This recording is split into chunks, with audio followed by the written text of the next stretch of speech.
Dropping that culture. Dropping that culture. Dropping that culture. Deacon freestyle, J. Deacon freestyle. Dropping that culture. Go ahead, put that out there. Dropping that culture. I'm gonna leave it on. People need to know. Dropping that culture. Put me in the spot, man. Put me in the bind. Dropping that culture. Dickory I do love that theme song, though. So welcome to another edition of Dropping That Culture with JD and AJ. I'm JD. I'm AJ.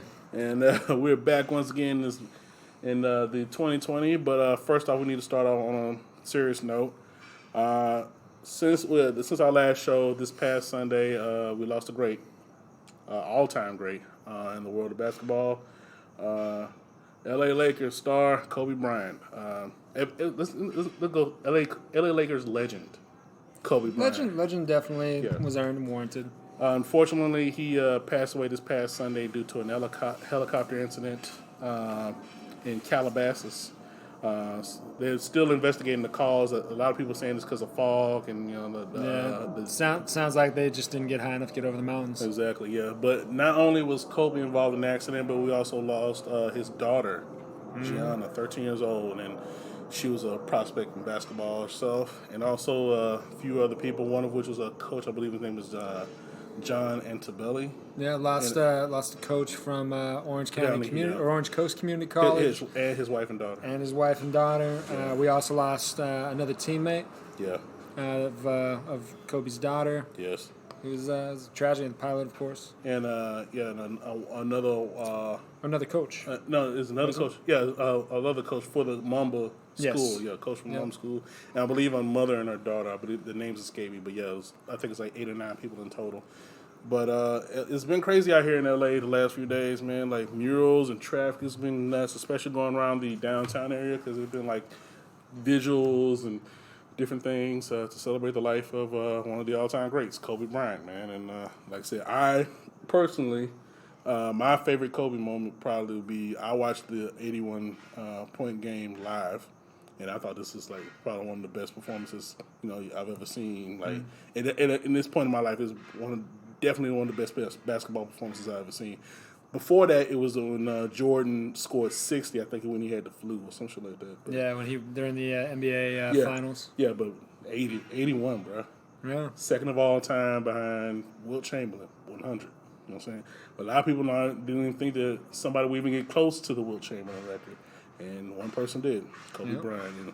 So many celebrities and sports figures have gone out of their way to pay respect to this legend. And we on Dropping That Culture would like to say our condolences to the family of the Bryant family, particularly his wife and their remaining daughters. I think it's like 3 daughters left. Yeah. And like I said, rest in peace to Kobe Bryant and all those who perished this past Sunday. Yep. Yeah. All right, so now we got out of the way. Rest in peace, Kobe. Let's go ahead and pop back into our regular show. So we're going to go ahead and start it off with 7 Degrees of Eddie Murphy. Yeah, so let's see. This is, again, the game where I can connect any major American film star to the great Eddie Murphy within 7 movies. Variation of 6 Degrees of Kevin Bacon, but I like this one better. So what names do you got for me this week, buddy? Kevin Bacon. That's too easy. We've done that before. Did we do Kevin Bacon? We've done that before. Oh, okay. I was just going from the hip on that one. Actually, what I was wanting to lean into was Gene Wilder. Good choice. That's super easy too. And that's actually going to come up with part of what we're going to get into later tonight. That's super easy too, though. Like Gene Wilder was in Stir Crazy with Richard Pryor. Richard Pryor was in Harlem Nights with Eddie Murphy. Yeah, that's too easy. I said as soon as you said, I was like, you remember he did the movies with Richard Pryor, right? Yeah. Okay, but anyway, we got that. So give me because we're going to have Gene Wilder and Richard Pryor come up when we get into the John Landis. Oh yeah, definitely. But give me another one. All right. Technically, she has been in a movie, so I'm going to go with Jessica Simpson. Okay, I'll give you that one. Jessica Simpson was in... got it. Jessica Simpson was in The Dukes of Hazzard with Sean William Scott. Sean William Scott was in Old School with Will Ferrell. Will Ferrell was in Get Hard with Kevin Hart. Kevin Hart was in Meet Dave with Eddie Murphy. David Spade. Good one. Very good one, actually. Even easier. David Spade was in Coneheads with Dan Aykroyd. Dan Aykroyd was in Trading Places with Eddie Murphy. Pretty much. I like that for a second you thought about it. Yeah. No, but freaking no, seriously. Though, Anybody who had anything to do with SNL no, was was a it- really was- short jump to Eddie. But yeah, no, but I'm talking about like specifically, so many SNL people are in Coneheads. Yeah. Well, I mean, but it has to be that generation. Like if I went with Andy Samberg, he's obviously not in Coneheads, but you can still get to him pretty quick. So how about Andy Samberg? I can still get to him. Okay, so Andy Samberg was in, I believe it was Father of the Year. Yeah, Father of the Year with Adam Sandler. Adam Sandler was in Grown Ups, the Grown Ups movies with Chris Rock. Chris Rock was in Boomerang with Eddie Murphy. Fair enough. Yep, there you go. Andy Samberg. You know what? I don't remember if he was in Coneheads, so if he was, I'm sorry, but I'm going to say Norm Macdonald. He was not in Coneheads, but I still got a connection. I'm sure you do. Yeah, Norm Macdonald was in Dirty Work with Dave Chappelle. Dave Chappelle was in The Nutty Professor Eddie Murphy. That was pretty quick. Remember Dirty Work? Dude, You kidding me? Freaking Chris Farley. I was about to say, that's one of like Farley's last movies, yeah. I think his very last one was Almost Heroes, It was his very last one. right? Oh, you know what? Speaking of which, Matthew Perry. Okay. Matthew Perry. Actually, no, I'm not going to do what I think you're trying to give me. Okay, I'll go another route. Matthew Perry was in The Whole 9 Yards with Michael Clark Duncan. Michael Clark Duncan was in The Players Club with Jamie Foxx. Jamie Foxx was in Dreamgirls with Eddie Murphy. There you go. There you go. See?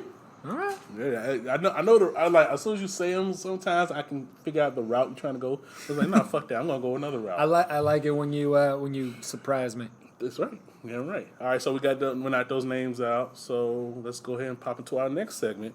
What would Busey say? WWBS. What would Busey say? What was that? That was that extra sound effect. Hold on here. That was an extra sound effect, folks. Yes, that was actually because we're moving into what would Busey say. That's a what would Busey say Prompt? Prompt. Is that what that was? We have a prompt now. We knew we have we're expanding. We have prompts. We have But it sounds so happy. what would Busey say? I'm sorry. Is it ever happy? I know, but that's funny though. That's such a nice little sound to signal some ramblings. Just a little bit. Some psychotic ramblings. All right, but let's get into let's go to the segment here. So, what does Busey say about what this week? Well, since no, I'm not going to go that route because I had something planned, but it wouldn't be appropriate under the circumstances. So Yeah. what I'm going to ask, leading into our show later on, what would Busey say about Chicago? Because I really enjoyed our trip to New York last week. Oh, yeah. Well, I can tell you about Chicago. I had the craziest night in Chicago ever. Are you kidding me? There was one particular night where I got stranded in downtown Chicago. Now, keep in mind, I made it to the Union Station there a little later than normal. They had closed down by the time I got there, so I'm stranded there in the middle of downtown Chicago with my fucking luggage, and I have to fucking make my way across the city. And I'm broke. At the time, I didn't have any money on me, and I didn't have a phone, so I had to wait. So I basically just stranded around the goddamn city. Got into a couple fights with some hobos. I loitered in the hotel. I believe it was like the Waldorf or one of those type fancy ass hotels. They didn't even recognize me. I was like, "Hey, I'm fucking Gary Busey. I don't care. You look homeless. Get out." Like, that was bullshit. So I just wandered around a little bit more and got to another fight with another hobo. And then I ended up in this one really nice club. I went in there and sat down, and I just chilled out and surveyed. And I was like, you know what? I'll just chill in here and maybe have a couple drinks, wait for the station to open in the morning, and then I'll go where I need to go. So I'm sitting there chilling. I see some females in there. I'm like, yeah, they look good. Yeah. But then there was something very special. There's a lot of guys in here, a lot of guys. And they're dancing with each other. And I was like, whoa, this is an interesting place. And I believe the kicker was the DJ played this one particular song, and I believe the lyrics were, "I want to fuck you in the ass." And I was like, whoa, I'm in a gay bar in Chicago, downtown, stranded. I got no place else to go. So I made the best of a good situation. I went out on the dance floor, got felt up a couple times. One dude slipped me his number. And another guy actually tried to kiss me. I ended up like bruising his trachea or some shit like that. Ended up back at Union Station at around 5 in the morning. Got into a fight with another hobo and sit there waiting in the station. I've been up all night. Station finally opens and then I fall fucking asleep. I stay asleep till about 10 a.m. and then I finally get my train. And actually, I was in there filming a movie. I forgot exactly what it was for, but apparently it was some sort of film. I think it was like a snuff film, I believe. An actual snuff film. I haven't done one of those in like 20 years at that point, but it's pretty fun. Tiger Blood. I didn't realize Gary Busey was so homophobic. That's based on a real thing, by the way. Don't admit to any felonies. No. I had a weird night in Chicago. I had a weird night in Chicago once. Let's just put it like that. This is just creating way more questions than it's answering. All right, but No wonder we're able to get such amazing sponsors. speaking of which, here's our one sponsor right now, right before we go into our news. You guys enjoy. Do you like pyramids? Do you like levels? Do you like marketing? Do you like multi-level marketing? Are you sick of always being stuck at the bottom of the pyramid or the top of the funnel? Well then, Crazy Rick's House of Discount Multi-Level Marketing is for you! We have cosmetic MLMs, superfood MLMs, office supply MLMs, CBD MLMs, lingerie MLMs, Tupperware MLMs, blender MLMs, running shoes MLMs, and a full array of sex toy MLMs and more. With our patented MLM business plans, we'll show you how to build your MLM sales team with innovations like personal profit, professional dress, positive sales goals, and much, much more. Get on top of the pyramid by building it from scratch. Grow a sales staff by bringing them in with job titles like Jedi, Producer, Ninja, Innovator, and Princess Unicorn. For only 6 easy payments of $29.99.99, you can own your very own MLM. That's Crazy Rick's Discount House of Multi-Level Marketing. Call today. Proud sponsors of Dropping That Culture with JD and AJ.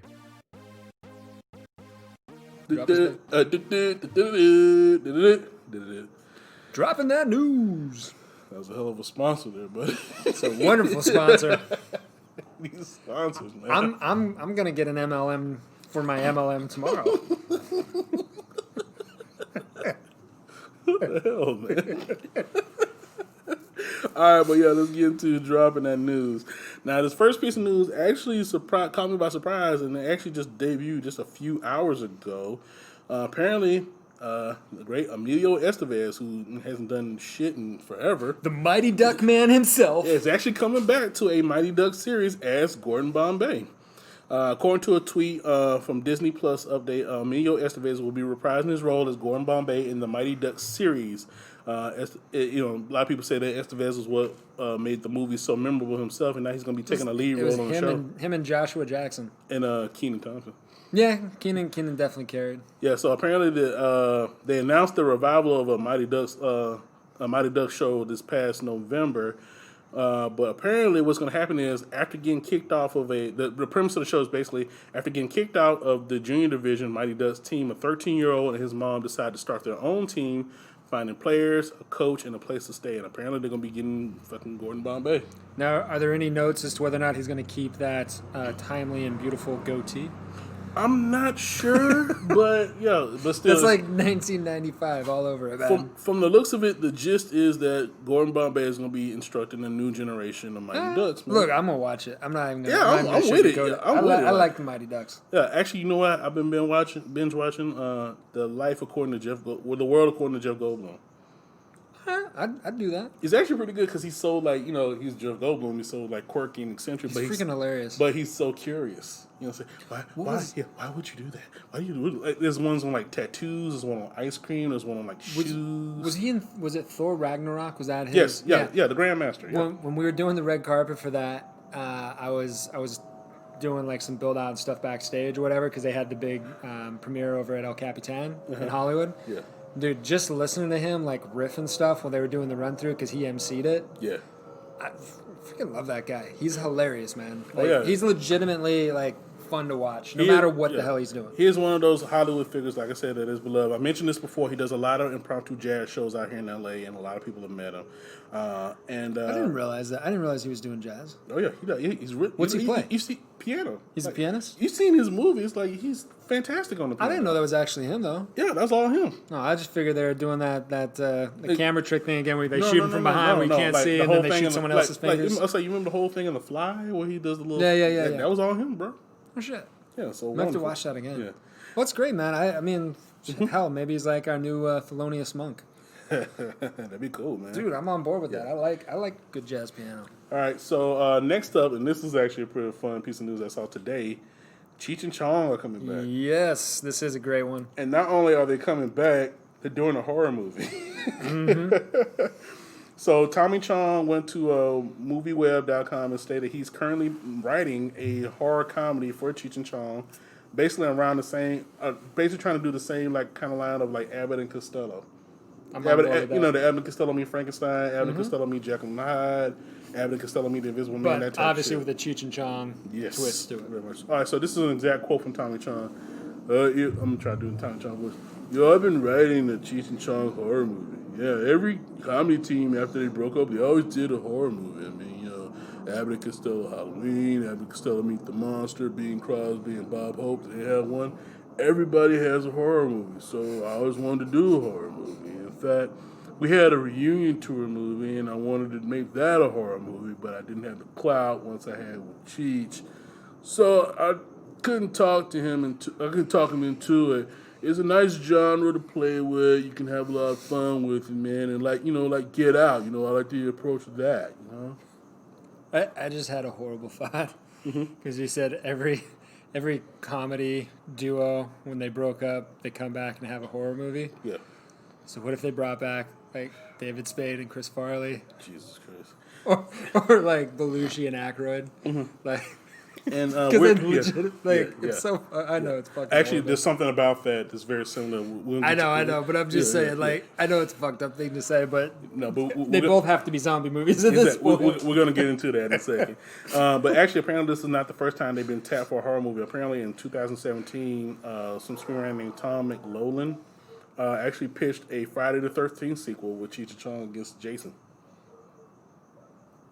I mean, I'd watch it. I'd watch it, yeah. Yeah.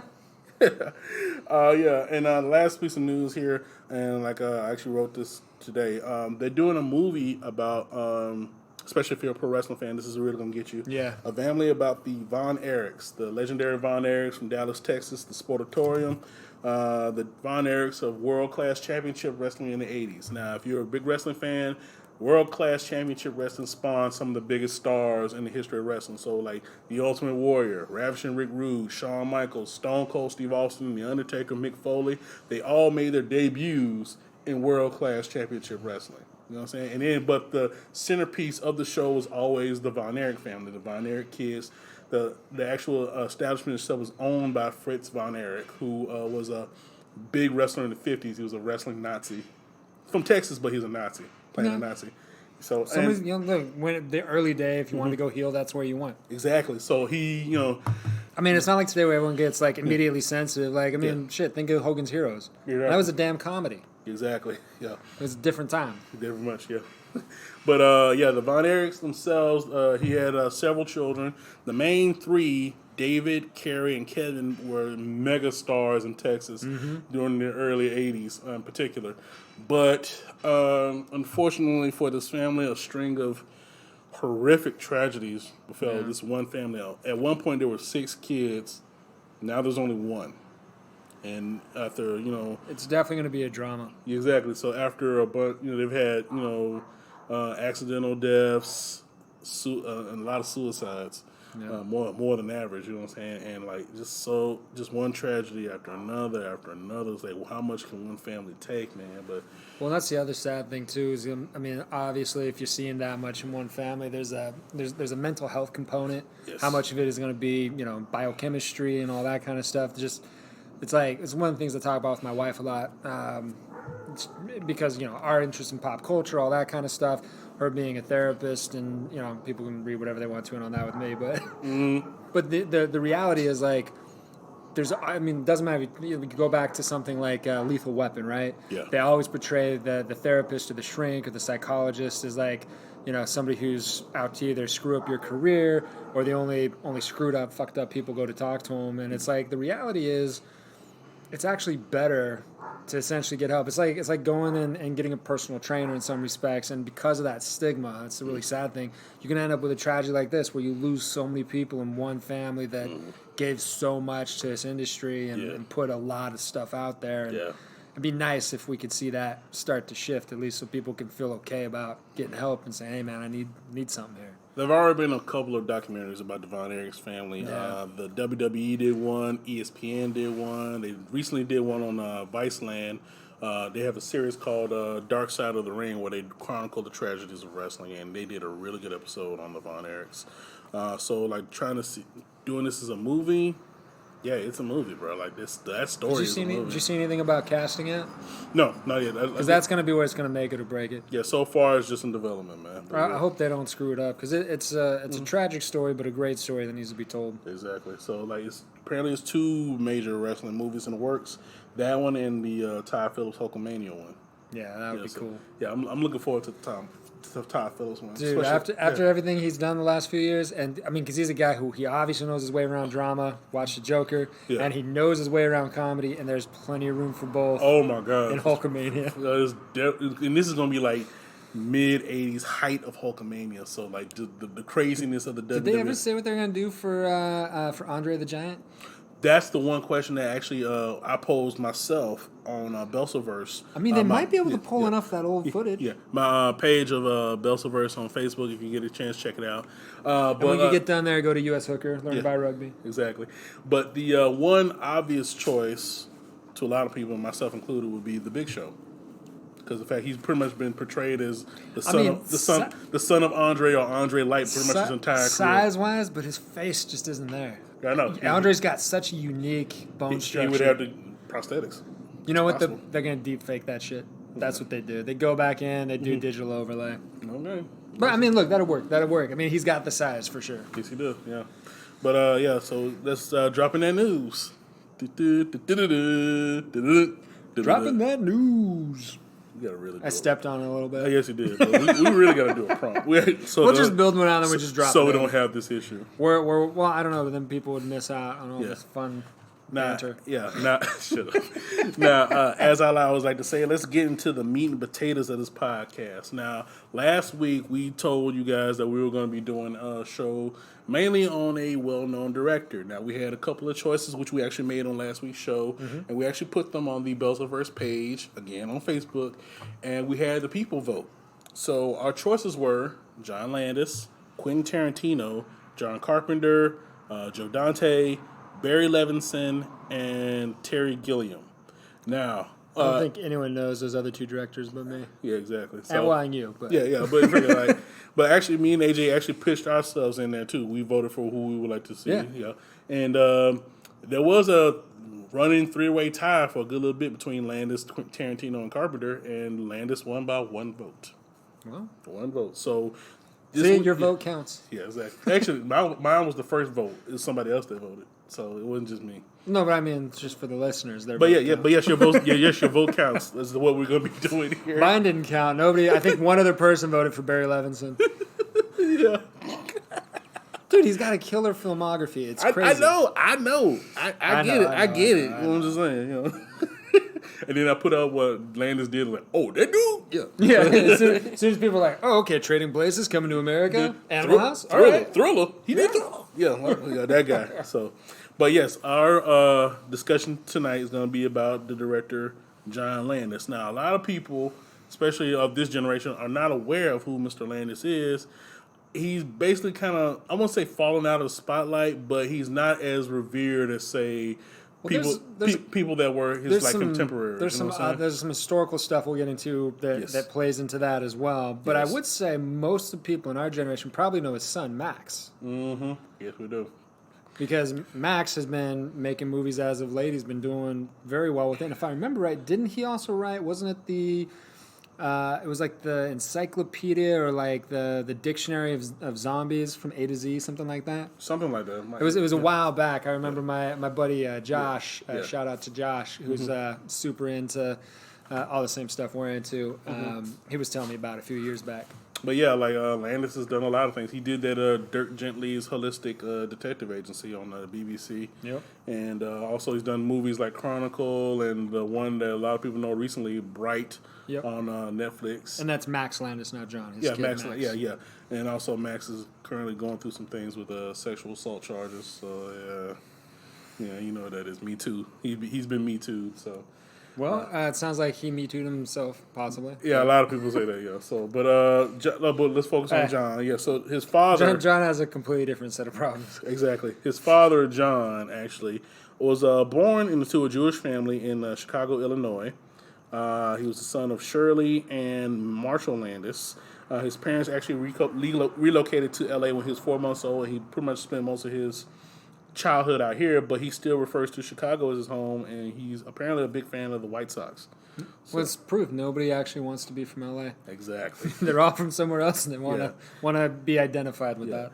So in terms of the facts, though, we got the initial fact that he was born, etc. So what we're gonna do for the facts here, we're gonna talk about Mr. Landis himself first, and then we're gonna get into a collection of his films, and we're gonna discuss how we got to that little collection a little bit later. But let's go ahead and get into the man himself. Now, when he was a kid, he went to go see The Seventh Voyage of Sinbad. And that is the movie that pretty much inspired him to become what he is today, a director. Now, this is an actual quote from him. I had complete suspension of disbelief. Really, I was 8 years old, and it transported me. I was on that beach, running from that dragon, fighting that cyclops. It really dazzled me, and I bought it completely. So I actually sat through it twice, and when I got home, I asked my mother, "Mom, who does that? Who makes the movie?" And she said, in a very sophisticated way, "The director." And ever since then, he's wanted to be a film director. And he actually, because of his interest in film, he actually started out his career as a mailboy at 20th Century Fox. He was actually he worked several different movies. He tells one great story about like he was like at lunch one day, and he was like sitting there, was like, you know, because it's Hollywood backlight, you see all kinds of different shit. It's like the shit in Pee-wee's Big Adventure where you see like cowboys walk by. I was gonna say if you do the end sequence in Blazing Saddles when they're in the commissary, it's like there's all like if you can imagine it, there's somebody walking around dressed like that. People in a beach movie and then some guy dressed like Hitler. You know, Yeah, it's just weird. But this particular one, he was at a table that was full of apes, particularly because they were filming one of the Planet of the Apes movies. Now, he's sitting there chilling with the apes, eating lunch, and one particular orangutan, I believe, said, like, is just sitting there chilling, eating his food, and then somebody comes up to him and says, "We're ready for you, Mr. Houston." Jeez. And couldn't find out he was sitting to John Huston, the great director the entire time, who was one of the apes. And then they asked him why he did that. He said, "You do it for the money." Yes. We'll get to doing it for the money and trading places. Oh my God, yes. But the real thing that kicked him off in terms of his career was at one point he was actually asked. Well, he actually asked what he can do in terms of like other things in films and stuff. And his mentor at 20th Century Fox was a director named Bundy Martin. Yeah. And the director was like, "Okay, well, I'm about to go do Kelly's Heroes, this new movie in Yugoslavia. If you can make it out there, maybe I can find some work for you." So Mr. Landis, very young Mr. Landis, took what little money he had and basically took a flight to London and rode the rails and hitchhiked to the Soviet Union, which is crazy to think about. That's insane. He rode the rails, he hitchhiked all the way to the Soviet Union, over the Iron Curtain. Yep. And he made it over there, and they put him on there. And he was a gopher for the movie Kelly's Heroes. And Kelly's Heroes, have you read the cast of Kelly's Heroes? Oh, yeah. Clint Eastwood, Don Rickles, Carol O'Connor, Telly Savalas, Harry Dean Stanton. Like, these are like all-time great actors, and all of them are on this movie. Donald Sutherland. Yeah. Yeah, they're all in this crazy movie. And it's basically like kind of like a Dirty Dozen type deal, you know. Yeah. There's like, you know, Commando Unit, et cetera, et cetera. So It's one of my favorite Eastwood films. yeah, I get that, yeah. And he was sitting there, he was a gopher, and they had him as a stunt double, he was a PA, he was all over the place working on that movie, man. And that's where he met, Donald Sutherland and Don Rickles, who would actually work with him later in a lot of his films. Yep. Yeah. And while he was there, he decided, you know what? I'm over here already. Let's make me some more money. So he actually traveled to Spain and worked on several different movies, particularly spaghetti westerns. And he was pretty much everything. He was at one point he was a dialect coach. He was a stunt double. He was a PA, and he was an actor in a lot of these movies. And he actually met great actors like he met like actors and directors like Sergio Leone and Toshiro Mifune and Charles Bronson and all these other people. And Sergio Leone, I mean, he's talk about a director with staying power. Oh my God. I used to have to put in the weeklies, this company I worked for before, as far as what was going on box office. Sergio Leone's films still run in Italy at the cinema. Oh yeah. He's still making box office. That does not surprise me at Yeah. all. Yeah. But Landis himself worked on movies like El Condor, Once Upon a Time in the West, A Town Called Bastard. He was in a lot of the movies. Yeah. Most of them were actually filmed in Europe and stuff. And actually, I actually looked this up. He's in Death Race 2000, the original. Is he really? Yeah. Where's he in that? Sylvester Stallone kills him. Like, I believe that's the first person Sylvester Stallone kills. No It's shit. It's That's John insane. Landis. If you've never seen that, it is so much better than Death Race. Yeah. No, it's completely different, and Yeah. it's ridiculous and campy, Yes. and it's 1970s. Like, what the fuck were you David smoking? Carradine, Sylvester Oh, it's- Stallone. Oh my God, such a weird. It's movie. so weird. but a good movie. It's good, It's dope and movie. it's even better now that I know Landis is in it. Exactly. Now, Landis himself actually landed his first directing role. His directorial debut, was a movie he wrote called Schlock. Mm-hmm. The movie itself is a tribute to exploitation monster movies. You know what I'm saying? Like I think the one particular movie he was a big fan of was a movie called Trog, and it had like Joan Crawford in it. It was like I think it's like her last role. It was like this B horror movie about this like man ape thing or whatever. And that's basically what he did. Like he actually was in the movie himself. He was Schlock, and Schlock in this movie is like a man ape type deal, like a missing link type deal that's going around L.A. terrorizing people. And like it's him in the suit, and he's just like having fun. Apparently, I think the scientific name for the Schlock was Schlockthropus. And the name Schlock itself is in referring to those type of movies. That's what they call them. That schlock. Almost like saying that trash. You know what I'm saying? Like, I wonder if that's Yiddish. schlock. Yeah, I'm might pretty be. sure he's of a Jewish family. Probably. Yeah. It's Hollywood, so it's probably My grandma wasn't that Jewish, so yeah. But the big significance, other than being his first movie, the gorilla suit in the movie was made by a young makeup artist by the name of Rick Baker. Ooh, right. And this If you don't know who Rick Baker is, oh my God, pause this, go look it up. The dude is a legend, and that's not even remotely complete fucking legend. It's not bro. even remotely close enough to describing the man. Oh my God. Goat. Yeah, he is the GOAT. That's it. He has won more Academy Awards for makeup than any other professional in Hollywood ever. He's amazing. Absolutely amazing. I think he had at least I think somewhere between 6 and 8 Oscars. Something like that, yeah. Yeah, so and that's crazy. And then he's gotten to the point now where he doesn't even do makeup no more. He'll consult on shit. I think the most recent thing he consulted on was Maleficent. Yeah, I mean, I heard him. I heard him talking about it, and it's not really worth it to him anymore. Yeah. He'd rather just stay at home, like work on his own projects. And actually, we'll get into this a little bit when we get to some of the other stuff. But one of the things that was kind of nice is at least when he was doing Werewolf in London, he was working with his wife. Yes, he was. And no, Yep.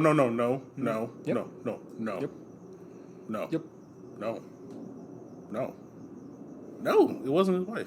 But Okay. we'll get into that a little bit later. But if you ever go to I had Rick's, always read that it was his wife, but you can get into it with me later. it was if you ever go to Rick's Instagram, it's fucking dope, bro. Oh, I follow it. All I'm about it. all he does is like do makeups at his house, and like every year he does like the best Halloween of anybody. Like freaking like his Halloween setup that he does, him and his family go full out for Halloween. They'll recreate entire classic scenes from like movies and TV shows. I think the last one they did was like they did a recreation of The Strain at their house.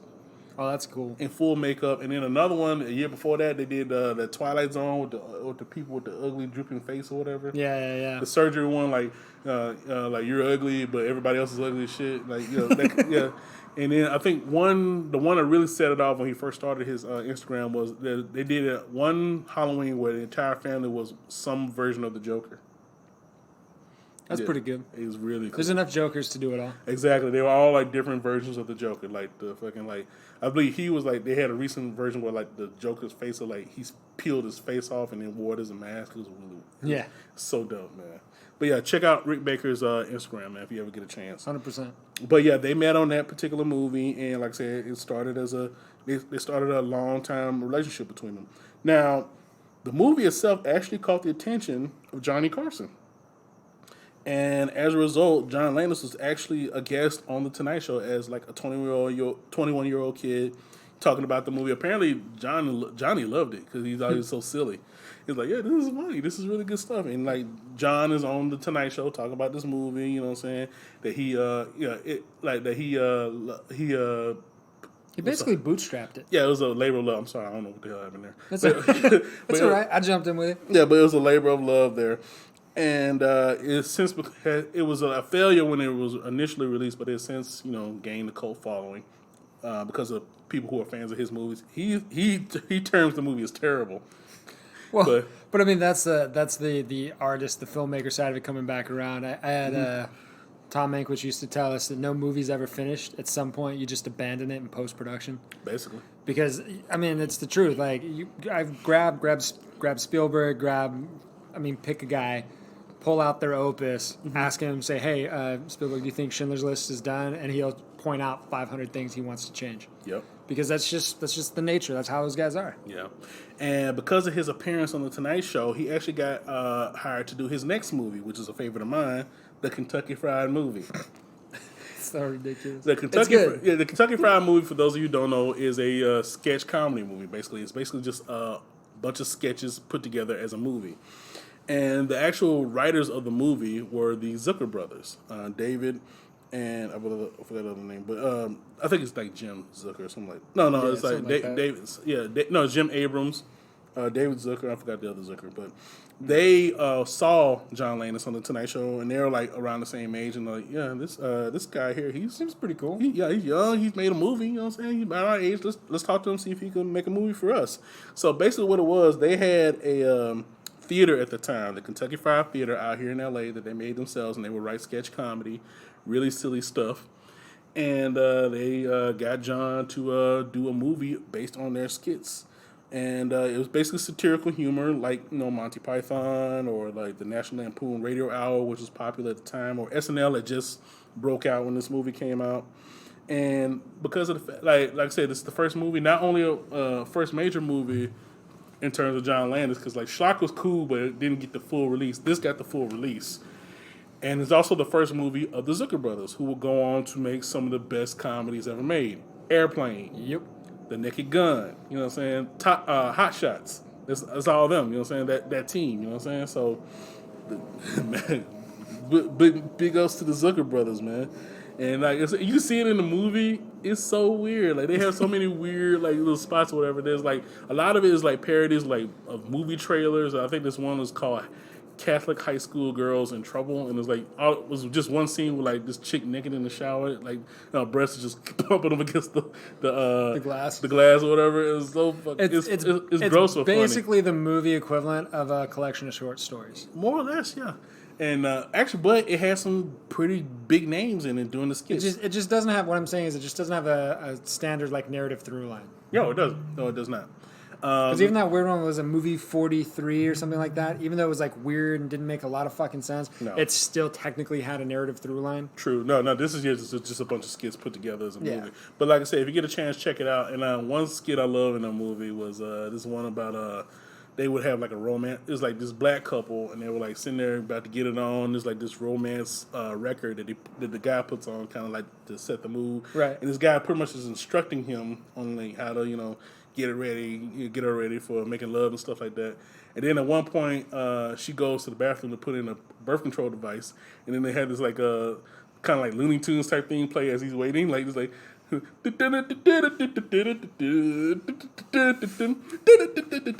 it just keeps going because she's taking forever. And we're back. And then at one point they're, disrobed. They're not completely naked. They just like down to the underwear. And then just as about to get it in, the dude gets up. He's like, and then the record says, one problem that can happen in moments like this is the problem of premature ejaculation. So the guy gets up ashamed and the girl's like, okay, whatever. But then like, when that happens, this record comes equipped with Big Jim Slade, and this big ass buff ass black dude comes through. He's like posing his muscles and shit. Big Jim is a running back for like the Kansas City Chiefs, and and he takes the girl, and then he goes off and has his way with her. So, and then it comes to find out the big black dude was actually Manny Perry, legendary stunt man. Oh shit! And he was Lou Ferrigno's stunt double on The Incredible Hulk. Yeah, that makes sense. Exactly. Big, really huge dude, you know what I'm saying? And he's been a stunt double in God knows how many movies. Yeah, he's been around. He's still working today. Yep. You know what I'm saying? So, but that's one. And then, like I said, the names that's in the movie, like Bill Bixby and Donald Sutherland's in it. George Lazenby's in it. Yeah. He called in every favor he ever had and then some. The George Lazenby. He earned a V. But yeah, it's a very good movie. Check that out. But yeah, that was actually came out as somewhat successful. But after that, because of the success of that movie, he got National Lampoon's Animal House, and then that steamrolled to his other hit movies like The Blues Brothers, American Werewolf in London, and a couple other ones that we're going to talk about in full detail. But yeah, he was working for a good while there. You know what I'm saying? And he actually has a couple of trademarks that he does in his movies. You know what I'm saying? One thing he likes to do, and I notice this a lot, he likes to cast other directors in his movies. Like they have like a lot of cameos and stuff. Yeah, Frank Oz, which we'll get to. He shows up in two of the ones we're going to discuss tonight. Frank Oz is probably the one that he uses the most, and that was another one of the trademarks I was about to say. But yeah, Frank Oz either appears himself in the movie or there is mention of Frank Oz in a lot of. There's a reference, yeah. Yeah, in two particular ones that I like because he wasn't in either movie. There's airport scenes in two Landis movies, Into the Night and Coming to America. And there's always a announcement in the airport, like it's like Mr. Frank Oskowitz, please come to the white courtesy forum. Mr. Frank Oskowitz, which is Frank Oz's real name. Yep. Yeah. So, and they're always doing that shit. And then he always likes to use the song "The Girl from Ipanema." Yeah. Well, that's actually one of my favorite moments in Blues Brothers when they're at the elevator. And there's all this that's the music that's playing. The Girl from Ipanema. And there's a bunch of like director cameos and Spies Like Us. Like shit, there's a ton. Yeah, like if you go that one just barely missed it out. Yeah, but the drive-in scene where like all the guards are directors. Yeah, it's like the Coen brothers, Sam Raimi, young Sam Raimi, Marty Brest. All these people are like, whoa, like. It's weird to see it too. And then you go to like Beverly Hills Cop 3, Joe Dante plays a cop, and then there's like Jerry Goldsmith and like he has the Sherman brothers, the dudes that wrote the songs for Disney. He basically calls all his director friends who aren't on a project. He's like, "What are you doing today? Okay, you're in my movie. Get over here." George Lucas has a cameo in we're gonna get to Spielberg too. Yeah, he has a cameo in one of Landis' movies too. We're gonna get to Spielberg in two different things, but yeah. And another one he likes to do is he likes to cast. There's an actor singer named Stephen Bishop. Yeah, he's been around. Yeah, he usually likes to cast Stephen Bishop because he's a friend as the charming guy. That's always his credit in whatever movie he's in. He's in Kentucky Fried Movie. I didn't realize that. Yeah, he's in. And then the most famous one would be from Animal House, which we're going to get into. Mm-hmm. But Stephen Bishop's most famous thing would be the song from Tootsie. Oh, yeah. Something's telling me it might be you. Dun, dun, dun. It's telling me it might be you all of my life. There's nothing. You haven't lived till you've had JD try to serenade you in his backyard. You didn't know I knew this song, did you? No, I really didn't.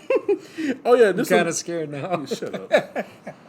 Also, there's another thing he likes to do. In his movies, he always likes to feature the image or actually put in a large gorilla somewhere in the movie. Yeah, him and Rick Baker have a thing for gorillas. They're fun. Yeah, they're fun to see, but like there's like big gorilla. Well, no, but I mean, for Rick, they're fun to do. There's a There's gorilla. a lot of detail and a lot of expressiveness. There's a gorilla in the Kentucky Fried Movie. The suit was made by Rick Baker, and Rick is the gorilla in the Kentucky Fried Movie. Sounds about right. Rick was King Kong. No shit. Yeah, the 70s Dino De Laurentiis one with Jeff Bridges and Jessica Lange. Rick was the guy in the suit, King Kong. I didn't realize that. It was him. Yeah, All right, cool. yeah, exactly. And then I think there's like a gorilla in the Incredible Shrinking Woman. It was also Rick. But we're gonna get into that a little bit later. That's another one of those Landis things. And he always does like a little clip thing at the end of his movies where like you show like the actors like doing blooper stuff. Yeah, I and mean, show he was their kind of one of the names. first guys to do that. Exactly. Yeah. I mean, that was definitely a major like Landis innovation. And one thing he really likes to do in his movies is have the characters break the fourth wall, and they always like make full eye contact Yeah, with the audience or the camera. Exactly. They Yeah, he likes wrecked that into the lens. yeah, right into the lens. But it always makes whatever scene it is funnier. Yeah. Yeah, I want to list a couple, but we'll wait till we get there. We'll wait till we get there. Yeah. And one thing that's really notable about Mr. Landis is his frequent collaborations and the people he did them with. In particular, Dan Aykroyd, Eddie Murphy, John Belushi, and Michael Jackson. Yep. You know what I'm saying? Worked with all those guys a lot. a lot. You know what I'm saying? And everything they made together, for the most part, stellar. Yep. Yeah. So, good kudos to him. He also likes to feature some scene in any of his movies where a full song is played, which is not regular. Yeah, you don't a get lot- that as often. Yeah, yeah. So, he'll just let the whole song play. You know what I'm saying? A lot of directors don't do that. You know what I'm saying? And again, he often works with Rick Baker. Him, aside from Schlock, they did a couple other movies together: American Werewolf, Coming to America, and Thriller, among other things. And also, have you ever heard of the channel Trailers from Hell on YouTube? No. Oh, I thought we talked about this. No, we haven't talked about this. Trailers from Hell is this great channel on YouTube ran by Joe Dante. Founded by Joe Dante, where like these different directors come on and talk about their favorite movies, and they talk about the trailers for those movies, and they describe like what the movie's about, and like just watching the trailer like as fans, you know what I'm saying? Oh yeah, this guy here, this actor did this, whatever. John Landis has pretty much his own playlist of different ones, and the thing about that makes John Landis is different from all the other directors is he likes to give like a play name. And then say, hey, this is Trailers from Hell. Like one example was, hi, I'm First Lady Michelle Obama, and this is Trailers from Hell. He'll always do like a different Okay. name every I time. got you, know I what I'm got saying? And one I saw recently that he did, wasn't recently, but like I think he did Citizen Kane. He did like one of the Planet of the Apes movies because he actually is in one. He's in one of the Planet of the Apes as a nanny, Right. A gig's a gig, man. an ape nanny. The only acting credit I have is like Gangster number 2. I played that way too many times. Gangster, thug, bouncer, I was doorman. a Russian mobster. It was ridiculous. Like, I was younger then. Don't judge. I think what the usual direction I get, it's not an official direction, but it's pretty much implied whenever I get in a gig where I'm playing like a bouncer or anything like that. And I think it should be the title of, if I ever do an autobiography, I think it should be the title of the book. Stand Here, Be Black and Scary. That's basically what they want me to do. That's a gift. Stand You here. gotta use that. Stand here, be black and scary. Oh my god. Crazy, isn't it? But it's pretty much what No, you but want I to can do. totally see it. I've heard that. I've seen that shit before. Stand right here, be black and scary. Okay? I still remember when I was a kid, there was this guy, his name was Joseph Jennings. He used to, he'd go around, he's doing like, all this like motivational speaking, that kind of thing, trying to keep kids out of gangs, all this stuff. And we were in Utah. I was like 14 with my parents and everybody, and he's coming out to do this thing. He was going to talk at our church. So we were going out to dinner with him beforehand, and he puts on this hoodie, flips up over his head, and he goes, let's go scare some white folks. He jumps out of Salt Lake City, walking around, scare the shit out of white people. love it. Before we went into, I think it was like Tony Roma's to go have dinner. Nice. Freaking hilarious, but I totally get it, man. I mean, I dig I've that. seen it, I heard that shit over and over and over again, especially out here. Exactly. So, and going even more personal, he is married and has been married for well over 30 years to Deborah Naduman Landis, costume designer out here. And actually, at one point, she was the president. Actually, twice. She was the president of the Costume Designers Guild. and she is the director of the David C. Copley Center for the Study of Costume Design at UCLA.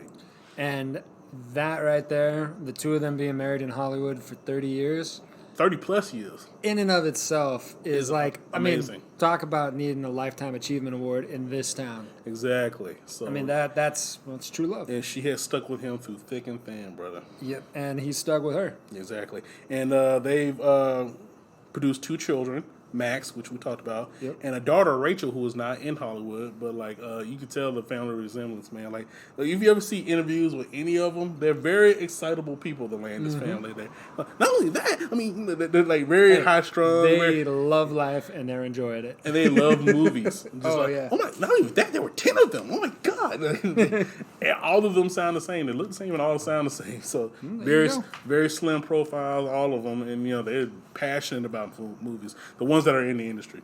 The daughter Rachel kind of does her own thing. So kudos to her. And of course, Mr. Landis is a professed atheist. Does not believe in God. It's his own get down. And the family apparently lives somewhere in Beverly Hills. Like I've seen Max at a couple parties. There's one little thing that it's like a pop-up party called Party McFly. They usually do it on Sunset, and I saw him there a couple times. Yeah. And so he like, and then it's a weird party because the DJ sucks, but the DJ will throw in like cartoon theme songs and shit like that, and it gets the crowd going crazy. I remember one particular time they were doing like DuckTales. I was like, yeah, everybody just going, woo, it was crazy, man. Like how you go from like Lil Jon to DuckTales. I'm like, okay. You got to read the room. Okay, now this particular one we have to get into now. Wait, hold on. Yeah. Are we still on Landis? Are we jumping in? You going to do Twilight Zone? Yes, we are. Okay. All right. I want to make sure we're going to do that before we jump into our movies. So. 'Cause Exactly. This is probably the single biggest problem that he had and has career-wise, and it's probably impacted a lot of his additional opportunities for his career. Basically, yeah. Like I mentioned at the beginning of it, like there's a reason why he's not mentioned as often. as fervently as say Spielberg or Joe Dante or people like that who made movies around the same time that were also successful. There was one particular incident where he got hired to direct a segment of The Twilight Zone, the movie. Now, let's talk about a little bit about the movie itself. The movie again is an ensemble piece based on the classic series, The Twilight Zone, which a lot of the directors in this film are fans of, and a lot of people who are actually in Twilight Zone episodes are in the movie. It was 4 directors: John Landis, Steven Spielberg, Joe Dante, and George Miller, I believe, who was the Mad Max guy. So they all directed a segment of the movie, all about 30 minutes apiece, and each of them are either based on the episode of Twilight Zone or only one of them was an original thing. Well, 2 of them. The beginning credits scene is original. The first thing is original, and I believe the Spielberg thing is original. The rest of them are actually based on stories from the Original episodes. Yeah, exactly. So now Landis himself directed 2 segments in this movie. A segment and a half, pretty much. The beginning segment, which is basically 2 guys driving along a dark country road at night, and the 2 guys are frequent collaborator Dan Aykroyd and Albert Brooks. And at one point, they're sitting there, chilling with each other, like listening to Creedence Clearwater Revival, and then apparently the tape goes to shit. So they need to make conversation, so they start talking about their favorite episodes of The Twilight Zone. You know what I'm saying? They're talking about, special episodes like the Nightmare at 20,000 Feet one. They talk about the one with Burgess Meredith where he was like the last man on Earth, and then his glasses broke. Yep. And that one was really fun. Like, just the different, fucked up episodes of The Twilight Zone. And then the segment ends with Dan Aykroyd going to Albert Brooks and say, "Hey, you want to see something really scary?" And he's like, "Yeah, sure." Like, all right, pull the car over. What? Pull the car over. Trust me. And then they do it. And then it's real dark. And Albert looks at him and says, "Scare me. You ready?" Like, yeah. Dan turns around. His face was away from Albert. And Albert's looking at him like, "What are you doing?" Turns around, turns into a monster, and kills him. And that's the beginning of the movie. Then it gets into the and then the narration in the movie was actually done by Burgess Meredith, Oh yeah. who did a lot of very well known Twilight Zone episodes. Yep. Well, they have to keep it in the family. Yeah, and then Landis's segment, his full segment, is the first segment of the movie, and the title of it is Time Out. Now, the actual segment itself featured veteran actor Vic Morrow. Now, this it starts out basically as these guys in a bar. They're having drinks and whatnot, and Vic Morrow's character comes in. Apparently, he just got passed up on a promotion by a black person, and he vents his frustration about black people and it's pretty much a racist tirade. Mm-hmm. And then he goes not only just in the black people, then he goes into Jewish people, and then he goes into the Vietnamese people and whatnot. And then at one point, there's a black person there like, "Hey man, what is wrong with you? Like, you need to chill out on that." And then he just gets more and more despondent to the point where he's actually asked to leave. Mm-hmm. Now, the Vic Morrow character leaves, and as soon as he leaves, he pretty much enters this Groundhog's Day like time warp. Mm-hmm. The next thing you know, he's in a bar, and wherever. He walks out the door, he's all of a sudden in Nazi Germany during World War II. And the weird part about it is he basically experiences the racial experiences of all the people he talked about. So he there's a segment where he's like living as a Jew. Mm-hmm. There's another one where he's living as a black man, and there's another one where he's living as a Vietnamese. Now, the first one is he's in Germany. He's being hunted down by some Nazis. Every time it looks like he's about to be killed, he's transported to the next thing. So, like, he's about to be killed in Germany. Next thing you know, he's transported to the South, and he's about to be hung by the Ku Klux Klan, one of which was John Larroquette. Mm-hmm. And and then as soon as he's about to get hung, now he's in Vietnam. You know what I'm saying? And then the segment actually ends with the character being in a train about to be trucked off to a concentration camp, mm-hmm. Jewish style. And then the weird part about it is he looks out the window and he sees his friends at the bar, and he sees the bar again. And he's yelling to his friends, hey, come get me, help. But they can't hear him. They can't hear him, and he's being carted away to his death, pretty mm-hmm. much. Now, the actual incident in hand here that happened during that particular shoot, there was a helicopter crash. Well, there was a scene mm-hmm. where the hero is running, and he's actually holding two babies. So it's a war sequence. There's bombs going off. There's helicopters. It's a Vietnam War sequence essentially. Yeah. And they had an actor running with two actual Vietnamese kids in his arms. It was Vic Morrow, and the mm-hmm. two children were Renee Chen, age 6, and Micah Den Lee, age 7. They were brother and sister, and they're running across this area. It's at night, and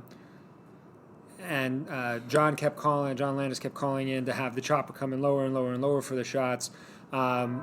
The incident that happens that changes everyone's world was the helicopter came in too low, and if I remember right, it didn't clip wires. I think it got hit by a pyrotechnic. I have the actual report and, whenever you're ready. Yeah, why don't you get into that, how it ended up crashing into him and the children? Okay, so what happened is, again, the deceased people were trapped under the actual helicopter itself when it crashed.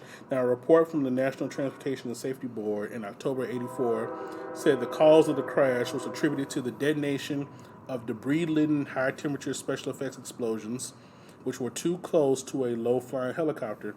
This led to the damage to one rotor blade and the delamination due to the heat of another rotor blade, and actually attributed to the separation of the helicopter's tail rotor assembly and the uncontrolled descent of the actual helicopter itself. So a special effect went off, it hit the fucking tail rotor. That's pretty much all they wrote. And then there was some additional stuff that caused some issues here. So on the one front, people who don't understand film and television haven't followed this. For time immemorial, the safety officer on set has been the first assistant director, the first AD. Mm-hmm. Also, the UPM, the unit production manager. Those two people are essentially legally considered to be the two people in charge of safety. So they're the two people whose job it is to tell a director, tell a producer, tell anyone what you want to do is too dangerous. Mm-hmm. And in this case, obviously, it didn't happen. What makes it worse is, because we've been doing movies in Hollywood for over 100 years at this point. Mm-hmm. We learned a long time ago that exploitation of children, that kind of thing, can be an issue. We can get into Coogan accounts and all the rest of that some other time. Mm-hmm. But you're required by law to have a social worker on set, and that social worker is referred to as a studio teacher. Now, contrary to the name, they don't teach the kids anything. Their job is to act as an advocate on behalf of the children only. There's certain rules about the number of hours children can work, when they can and can't be present on set, and this is meant specifically to guard for the physical and emotional safety of the children. Yeah. And in this case, they actually lied to the studio teacher, told her earlier that these kids had gone away, that they'd sent them home for the day. The studio teacher left. Meanwhile, they were actually hiding in a trailer. They brought them back because, it took them longer to set stuff up. They didn't want to ruin their production day, so they were going to get the shot no matter what. Yeah, and actually a couple things to add to that. There was a couple of complaints earlier in the shoot of the explosions themselves being too hot and too big. A lot of extras wouldn't complain to like the ADs and people like that. It was like, it's too close to our face, it's way too hot. And apparently some witness said that Landis, this is a witness saying it, that Landis said, you ain't seen nothing yet. That he's gonna make it bigger. Now they attributed the actual cause, another cause itself, the closeness of the helicopter to the special effects explosions was due to a lack of communication and coordination between the pilot and the film director, John Landis, who was in charge of the filming operation. Now, going back to the kids themselves, number one, in terms of like child labor laws, they were not supposed to be on set after 10 p.m. They were there like 2 in the morning. And also the fact that they're not supposed to be in scenes that had heavy explosions, which they were. Well, and then a third thing I'll throw out there, in fact, I think the second or third film I ever worked on, it was a short film. If you have an actor running, which he was, you're not supposed to have them actually holding another person, right? I mean, if you want to have an adult piggyback or something, you can talk about that technically you're starting to get into stunt work and that sort of thing. Mm-hmm.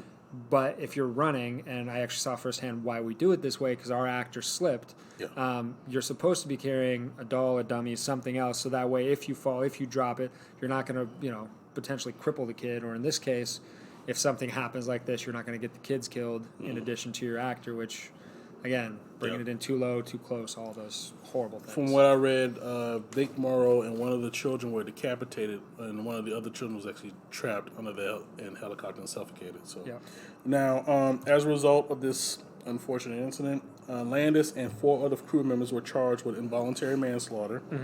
At the time, at the end of like 9 months between 1986 and 1987, Landis and the crew members were acquitted and discharged.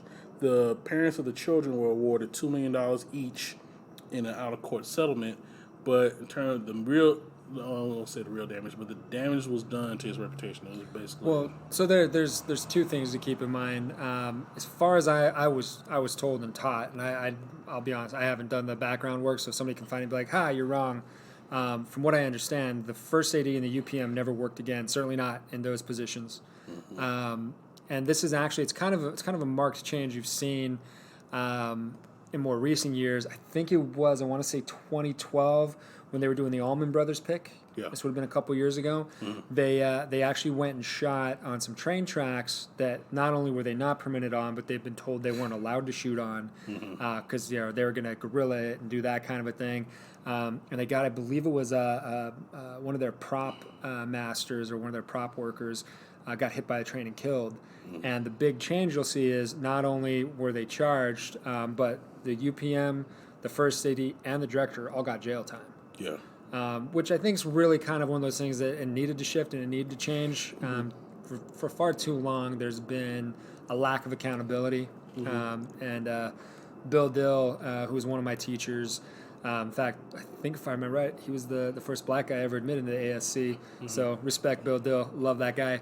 But he told us from day one, he said the most disgusting thing you can ever see or ever put on a film is in loving memory of or in dedication to, because somebody died. He said at the end of the day, we're playing make-believe, guys. We're making a movie. Like, yeah, you want to tell your story. You want it to be a good experience for the audience. You want to engage them. But none of this shit is worth somebody dying for. Yeah. And so I think that was kind of the holdover. And even though it took a lot longer, because when we go through his filmography and you look at it, you'll see, I mean, even today, the man's still working.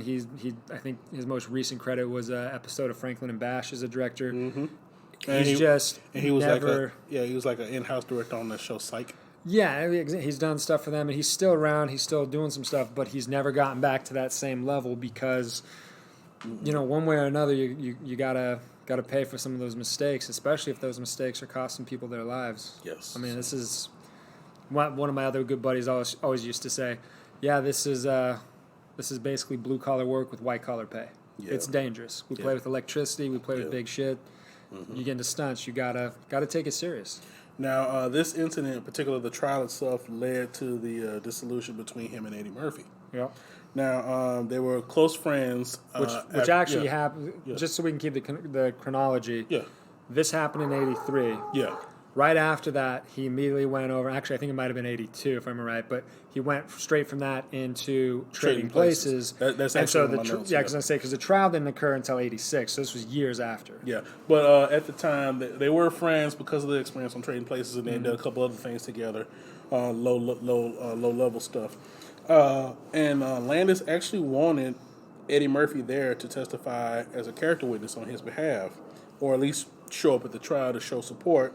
And but Eddie refused. And Eddie Murphy actually said about his conflict with Landis in an interview with Playboy. He said, as it turned out, John always resented that I hadn't gone to his Twilight Zone trial. I never knew that. I thought we were cool. But he had been harboring it for a year. Every now and then he would make little remarks like, you didn't help me out. You know, you didn't realize how close I was to going to jail. I never paid it any mind. And then he also subtly indicts Landis about the accident himself. He said, I don't want to say who was guilty or who was innocent, but if you're directing a movie and two kids get their heads chopped off at 12 o'clock at night when there's where there aren't supposed to be kids working, and you say action, you have to take some sort of responsibility. So my principals wouldn't let me go down there and sit in court. That's just the way I am. That's a quote from Eddie Murphy. Well, and something you're kind of brushing up against there too is the relationship, right, between an actor and a director. It's entirely based on trust. Yeah. I mean, you know, the greatest actors out there. I don't care who it is. In fact, we could get into it one of these days. Tom Hanks, right? Mm-hmm. One of the best things that I ever learned and got to see with Tom Mankiewicz when he was teaching us in class was, again, pick whoever you think the greatest actor is. Mm-hmm. He's got a director somewhere who's got footage of him or her looking like a dipshit. Yeah. Just looking ridiculous and looking bad. And, you know, the angle was off, the timing was off, something somewhere in there didn't work. And when it comes to the director-actor relationship, you're trusting, and you have to trust 100% that what you're being told to do is going to work, and it's going to ultimately lead to results that are going to make you happy. Mm-hmm. Likewise, the director has to trust, because they're putting their career in your hands, that you're going to be able to give them what you want. Yeah. And so when this fundamental aspect of trust gets broken the way that it was, it very seldom, if ever, goes back together. And this also led to the dissolution of his relationship with Steven Spielberg. They were close friends at that point, but because of the incident itself and how it drastically affected the Twilight Zone movie and pretty much Hollywood in general, Steven Spielberg pretty much disconnected himself from John Landis. Never spoke of him again, pretty much. Yep. Yeah. And we hated to bring it down like that, but it's important to understand when we get into the rest of it, because when we go through the list of the absolute, you know, powerhouse films that this guy was knocking out, and you'd be like, why wouldn't I talk about this guy more? Yeah, I mean, you start to have the question, because I mean, basically, if you look at it, he was on a comedic train, not that dissimilar from, you know, the box office train that Spielberg was on. It was just hit after hit after hit. I mean, it's where you start to look at other movies, 80s, 90s, that were comedies. You're like going, why wasn't he involved? Like, why wasn't he involved in Coneheads? Right? Like, you start to see stuff like that, and if you don't understand all of the politicking, all of the absolute tragedy, it's just one of those things. And, you know, I mean, hindsight being 20/20 or whatever, I mean, you almost wonder if he had done something else in terms of keeping them alive, or even after the fact when stuff went bad, if he'd have taken responsibility in a different way, if there could have been another road back for him. I mean, you never know. It's crying over spilled milk at this point. But we had to get it out the way. Now that everyone knows, we can jump into the stuff about him and his career that still makes us smile and that we can all still enjoy today. Yeah, so we do have some trivia about Mr. Landis. Early in his career, we mentioned that he worked as a stuntman in some movies, and his specialty was horse falls. He directed music videos for Michael Jackson, in particular two of his biggest ones, Thriller and Black or White. which is hilarious for other reasons we'll get to. Exactly, and Black or White actually has a small cameo from John Landis in it because like he's at the end of the morphing scene where you see the black girl dancing. Yeah. You see the director come on, cut, brilliant. That was wonderful. That's John Landis. So he once worked as a parking attendant out here in L.A. One of his favorite movies is The Discreet Charm of the Bourgeoisie from 1972, and he admits that that movie inspired a gag in An American Werewolf in London, the dream within a dream within a dream thing, and apparently that did that in that movie. His close friend George Lucas actually offered John Landis the role of the director in Howard the Duck. But then Landis read the script and saw that there was like a bunch of car crashes at the end of it. He's like, no, that's too similar to the Blues Brothers. I don't want to do that. 5 of his films were nominated for AFI's 100 Years, 100 Laughs, The Kentucky Fried Movie, Animal House, The Blues Brothers, An American Werewolf in London, and Trading Places. Animal House actually made the list at number 36. How did Coming to America not make that list? That's what I want to know. I'm saying What the hell, I'm looking at it. I'm saying the same thing to myself. Yeah. Actually, and also he says himself like the scariest film movie to him ever made is a toss-up between the original Texas Chainsaw Massacre and The Exorcist. So, also... Just as a quick aside, what do you think the scariest is? Ever? Yeah. The movie that scared me the most. As an adult, none of this kid shit. As an adult? I can't really single out one movie as the scariest movie of all time. I really can't. Like there's a lot of movies that kind of like I like jump scares in them, but like, you know, I'm an adult now and I can look at the movie and like, yeah, this is bullshit. I know the filmmaking of it, but like some certain ones that like the ones that like based on real stories, those get to me. You know what I'm saying? Texas Chainsaw Massacre, Amityville Horror, stuff like that. You know, based on real stories. You know what I'm saying? Those stuff that kind of gets to me, but like werewolves and decapitation and shit like that, not really. Did you ever see Quarantine? Yeah, I did. That one's the only one that ever made me turn on the lights at night. The one in Because that end sequence, Yeah, holy shit, yeah, dude. I got you. That I literally had to go watch the behind the scenes, see how the character actor and all, well, not the character actor, I guess I should say, the body actor and all that stuff, how that whole thing came together. And once I saw the behind the scenes, it's like, all right, I'm cool. Yeah. But it's so fucking terrifying. The one movie in recent years that kind of made me cringe the most in terms of horror film, and it's not really like a horror film, it's more like psychological horror, if anything, Audition. I don't think I saw that. The Japanese movie. There's this movie where this girl who apparently was raped by this guy, she kidnaps the guy and systematically tortures him for days. Like at one point, which is the scariest part of the movie to me, she takes a piano wire and saws off his foot. Oof.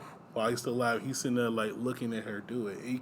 I think she gave him like some kind of drug that paralyzed him, so he couldn't do anything, but he felt all the pain. Oof. Yeah, she did it so slow. I can see that. And she was talking to him so gentle as he was. Oh my god.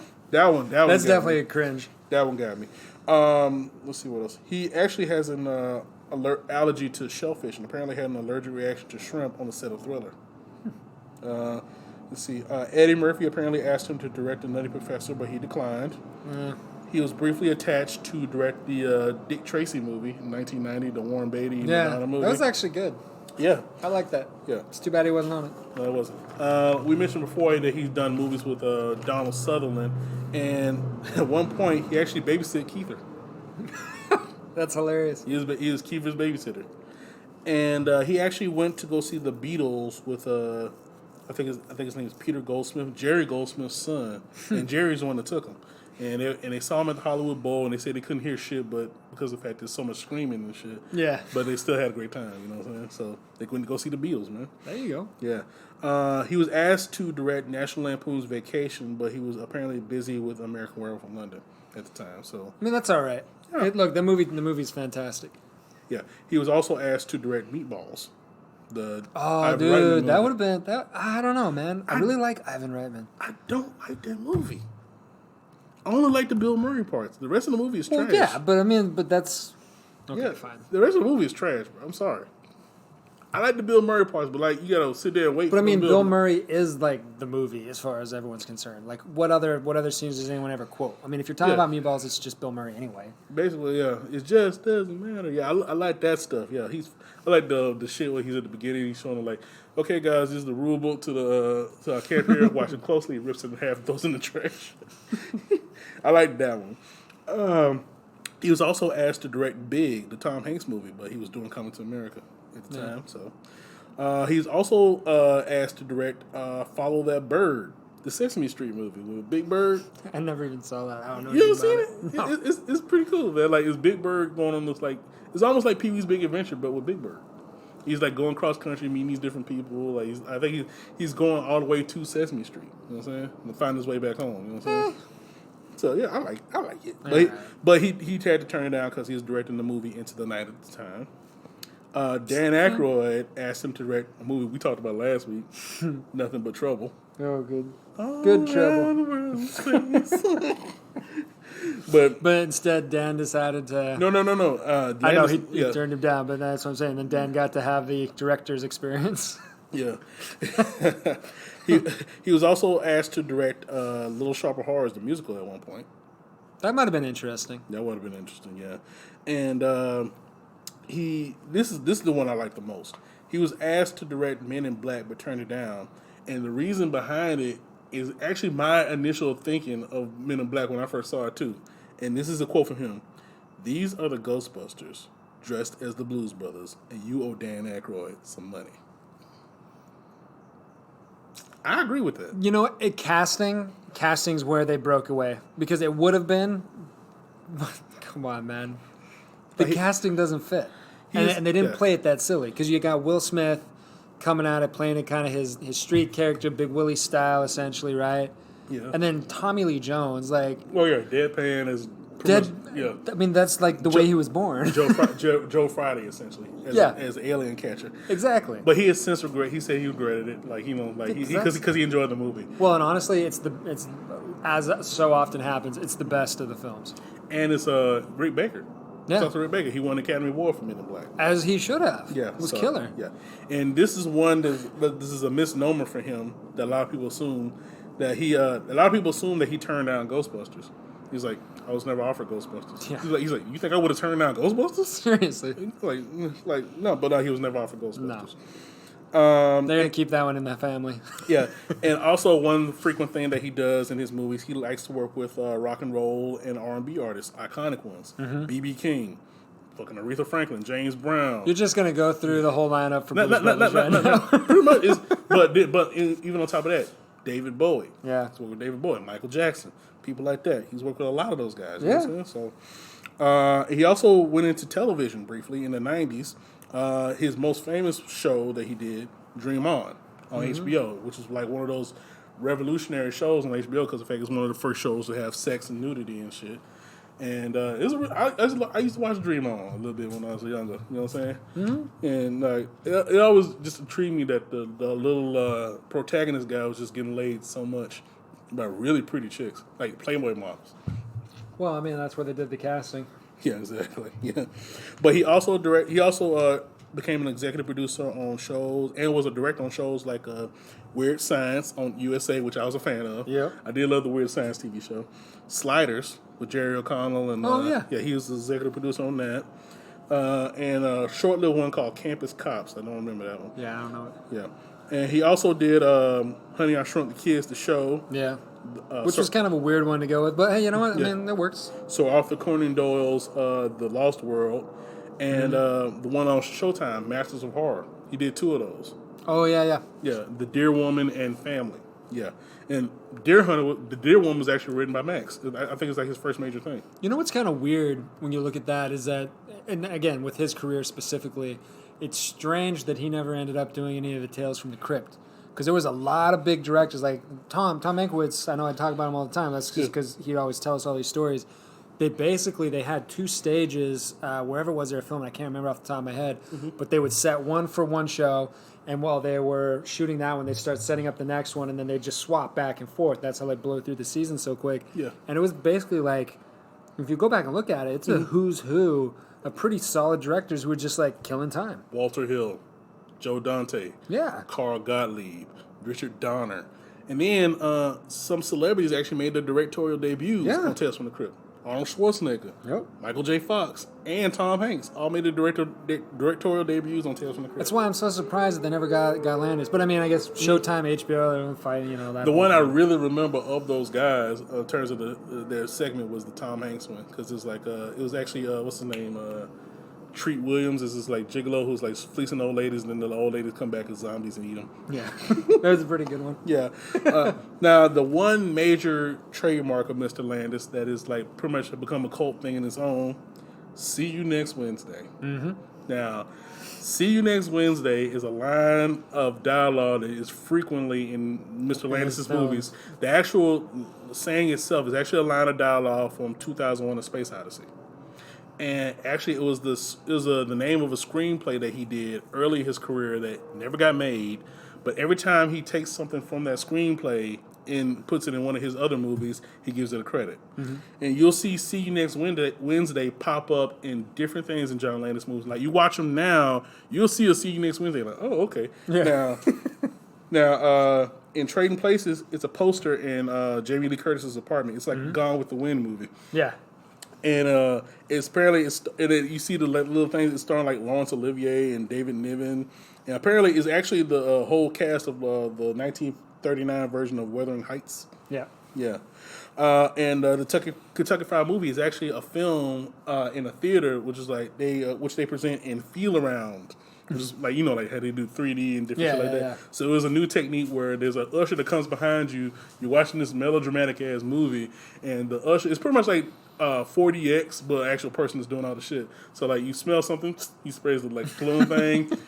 Somebody gets hit, you get hit. Like, and then the real kicker was at the end, like a lady pulls out a knife, and he has a knife at the guy's throat, and then like it stopped the movie, and then like the kicker was like the skit ends like, okay, now we go to our next feature, Deep Throat. And then Usher's like smiling, looking at him like he gets out, and the guy gets out of there. Goes running. Yeah. And you see You Next Wednesday as a billboard in the Blues Brothers. There's a part where like they're leaving from the Good Old Boys thing, and they're like getting chased by the Good Old Boys, and then they run into those like state troopers that keep following. That are hiding behind the. They're hiding behind the billboard, and that billboard is for a movie called See You Next Wednesday, and it's a giant gorilla movie, like a King Kong movie. And apparently it's starring Donald Sutherland. Well, yeah. I mean, and that's what's kind of fun about directors when they start to develop a body of work. Yeah. They're able to plant little Easter eggs and put a stamp on something that you can start to pick up on. My favorite thing of the See You Next Wednesdays is actually in An American Werewolf in London.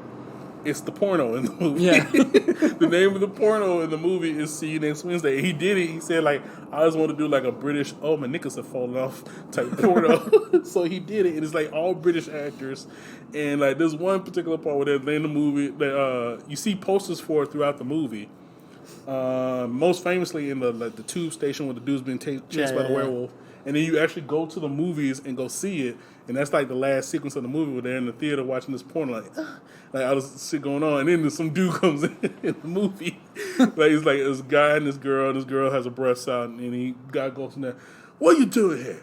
You said you never do such thing. I promise you no such thing. Not you twit her. I've never seen you before in my life. Oh, sorry. And he walks out, and then they go back to having sex. And then guys in the movie are like, good movie, man. Dude, the best thing I've ever heard about British porn that just kills me, it's a Russell Peters line. Talks about British guys having sex. It's like, oh, I'm arriving. Sorry to Russell Peters. I'm actually stoked. I'm going to get to see him in a couple of weeks. Nice. My wife got me tickets for Valentine's Day. I like when they did it on Family Guy too, British porn. Like it's like two people like reading. All right. No. There's two people like sitting there reading like the newspaper. Like I should like to have sex with you. Okay, that's nice. Right. Well, there's another one when he goes like, all right. There we are. Yeah. Well done. Yeah, I'm doing that.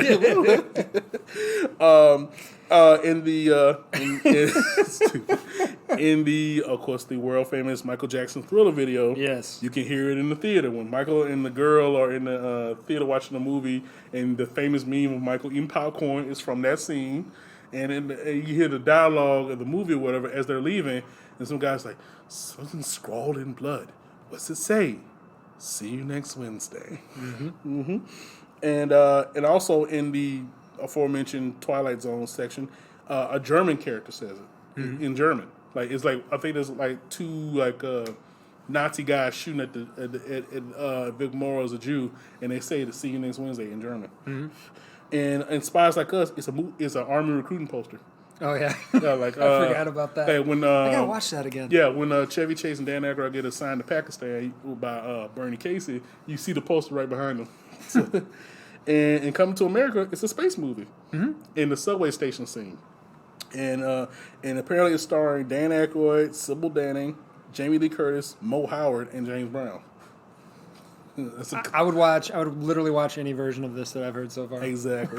And Mr. Landis has also accumulated some awards. He won the NAACP Image Award for Outstanding Picture for Coming to America, won the Cable Ace Award for Best Comedy Series for Dream On. He won the Phoenix Film Award. I think there's like the Lifetime Achievement Award. He won a Lifetime Achievement Award from the Catalonia International Film Festival. And the most recent big award, he won the Emmy for Outstanding Variety Music or Comedy Special for Mr. Warmth, the Don Rickles project. One of my all-time favorites is, but that's because I'm such a big Don Rickles fan. Yeah, and it's such a great documentary if you ever get a chance. But like, if you see a lot of Landis's recent interviews, it's basically just him like accepting Lifetime Achievement Awards for different stuff. You know what I'm saying? And then like, or talking about his movies. You know what I'm saying? Well, and for a short that never gets mentioned, because it looks like you're getting ready to go into Animal House. Did you see? I think was it the 40th anniversary special edition? Oh, Animal House. Yeah, but I mean, did you watch the? Yeah. When they Where Are They Now? Yeah, they essentially did a little documentary of Where Are They Now, and they're looking for everyone and trying to find them. It was pretty funny. And you see all the actors pretty much except for John Belushi. who has passed away. But I think if I remember right, he's still in Congress. He's unavailable for Congress. He's the president. Oh, that's right. He made it to president. He was unavailable for content. He was a senator. He was a senator at the end of Animal House, and he eventually became president. Yeah, and he's unavailable for comment. Okay, now we're gonna go ahead and get into Mr. Landis's movies. Now, what we did, just like the last time with Bruce Willis, we did a top 10 of our favorite of Mr. Landis's work.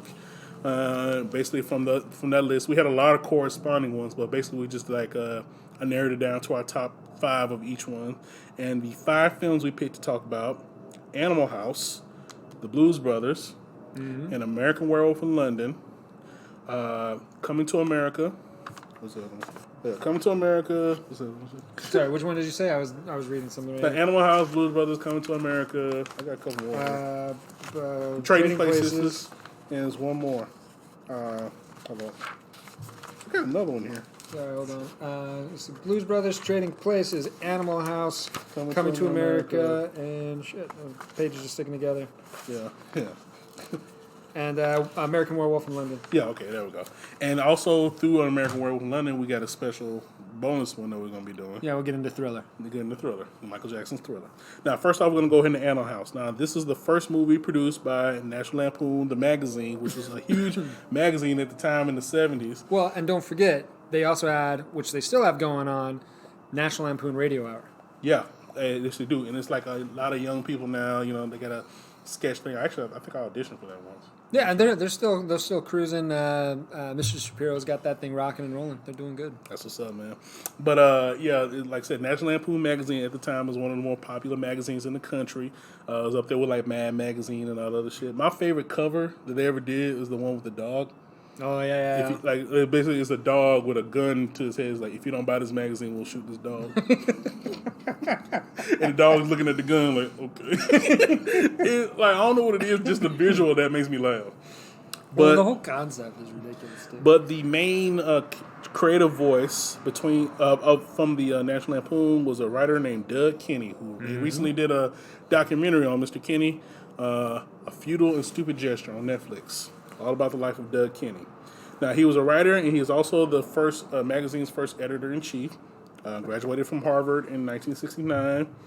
And one of the few times I can approve of Harvard. Exactly. And actually, a lot of the characters from Animal House first appeared in a special that he did for the book, National Lampoon's High School Yearbook in 1973. Well, now, before we jump too deep into it, Yeah. one of the things that definitely needs to be said is if you haven't watched this movie and you go and watch it right now, especially if you have more modern sensibilities, the word offended won't cut it. Oh no. Because I mean it's the original frat humor movie is what it is, It right? is, yeah. So there's a lot of shit that happens in this film that not only would be socially unacceptable, some people would probably have a hard time even understanding the comedy behind it. And I think it's also worth noting that at the time, certain aspects, which we'll get into, were already controversial. Yeah. But it also it also created an additional genre, not only frat humor in general, but it created the college humor. Yes. And all of the college movies that spawned from that. What was this, 1978? 76? 70-something. Yeah. I think 78, yeah. 78. But by the time you get into the 80s and into the early 90s, the idea of the crotchety old dean who just doesn't get it and isn't with the times, and the young diamond in the rough protagonist that's going to bring party and fun and life to the campus. Or like the whole thing of the schlubby, nerdy, or like I mean, Revenge of the Nerds. Sloppy The people that don't quite fit in. and then the preppy bad guys, you know what I'm saying, with the Which sweaters, is that's and the every 80s movie, right? with the sweater and the coiffed hair and shit like and, that. all, Yeah. and this is literally the impetus. This is where the whole thing started. And just the impetus on them drinking and partying and trying to get laid, et cetera, et cetera. Yeah. So, but going back to, like I said, they made their debut in a special called the National Lampoon High School Yearbook, and it featured the characters of Larry Kroger, Mandy Pepperidge, and Vernon Wormer. Now, all the characters pretty much are the same in the movie except for Vernon Wormer. He was apparently the PE coach and the civics coach, as well as the athletic coach in the yearbook. Now, Doug Kenny himself felt that writer Chris Miller was actually a writer on the Lampoon named Chris Miller was actually the expert in college experiences for the Lampoon. He had went to Dartmouth, and a lot of the antics of his fraternity, coupled with experiences of like a road trip to like the University of Wisconsin, were pretty much like the antithesis of like the Deltas, the Yes. good guys of Animal House. You know what I'm saying? So a lot of those characters and a lot of those mannerisms came from that particular experience. And in terms of getting the film made, filmmaker Ivan Reitman, the great Ivan Reitman, was actually a producer on a bunch of different shows. In particular, the National Lampoon Radio Hour, and he also did their off-Broadway show Lemmings. And a lot of those featured pre-SNL stars. So Chevy Chase, Bill Murray did it, Belushi did it, Gilda Radner. They all did it before they broke out on SNL. Now, Ivan Reitman is the one that approached Maddie Simmons, the publisher of National Lampoon, about doing a movie about the National Lampoon type shit. Now, the actual group itself, a lot of the Lampoon group actually broke up around that time because SNL came along and snatched up most of them. But because of that, they thought the initial idea was to actually do a movie of just a bunch of skits, kind of similar to the Kentucky Fried movie. Yeah, but Doug Kenny met with Harold Ramis, and they suggested doing a movie about their fraternity experiences. And Ramis himself, another great, Harold Ramis, came on and he talked about his own frat experiences at Washington University in St. Louis. And he was actually working on a treatment called freshman year, and he wasn't happy with it. So what happened was Doug Kenny and Harold Ramis started working on a movie together. I love the premise. Charlie Manson in high school, and the movie was called Laser Orgy Girls. I mean, Yeah, so it's spot on. yeah, so Maddie Simmons liked the idea, but he's like, let's go with the college thing. It's a little like and let's change the setting to a northwestern, and northeastern college, Ivy League type thing. And Doug Kenny, Chris Miller, and Harold Ramis started getting together and brainstorming ideas. And they said it specifically in 1962 because, according to them, it was the last innocent year of America because it's like right before the cultural awakening. Before and all Kennedy that, got assassinated specifically. Well, yeah, and it's right when you start to have the Cultural Revolution and everything starts shifting in America. Mm-hmm. Yep. Free love, weed, all that stuff. Oh, yeah. Now, you got any facts? Yeah, well, I mean, I've got a bunch if you want to jump in. Go for it. So one of the most iconic scenes is they're on a road trip, and they pull up to this bar, and at this point they've already had a big house party where Otis Redding actually plays. No, it's or not. Otis Sorry, Day. Otis Day. Sorry, Yeah. Otis Day plays, and they pull over at this bar because they see Otis is playing there, and they go in. Turns out it's a black bar. Yeah. And it's these 4 guys and their dates who they just picked up at an all-girls college after lying about Fawn Leibowitz. Fawn Leibowitz being the recently deceased, Fawn Leibowitz. fiance of one of the guys. Yeah. And anyway, as the scene progresses, and long and short of it is, the guys get scared about all the black dudes in there. They take off running and leave their yeah. dates. Do you mind if we dance with your dates? They leave their dates there with the black guys, and what was his name? Ned Tannen, who was the president of Universal when they were doing a screening. He actually stopped the screening, and he demanded that they take the scene out because he was worried it was going to cause a race riot. Yeah. Which obviously it didn't. They were able to eventually keep it in. And push it. And actually, if I remember right, they'd screened it for Richard Pryor, and he wrote to Tannen and said, Animal House, and this is a quote, "Animal House is fucking funny, and white people are crazy, Richard." Which is the best note you could ever get on a screening. Like, if Richard was alive today and I could get Animal that, House is fucking funny. that's better than an Oscar as far as being a comedic filmmaker. Yes, sir. And so, they kept it in. The rest is history. Yeah. Now, they agreed to have John Belushi star in it because of the fact that Ramis had wrote the role of Bluto specifically for John Belushi because they had been friends ever since their days together at the Second City in Chicago. And Belushi was the guy. He was the guy in Second City, and he was the guy in their Broadway show, Lemmings. So they brought him in. Now, Ivan Reitman himself wanted to direct the movie. He became a producer of the movie. But Universal themselves wanted somebody with more experience. I think the only movie he had did at that point was Cannibal Girls with a very young Eugene Levy. Have you ever seen it? Yeah. Such a weird movie. So basically they approached John Landis instead. Now, John Landis said he got the director's job while doing post-production of the Kentucky Fried Movie. Kentucky Fried Movie had not come out yet.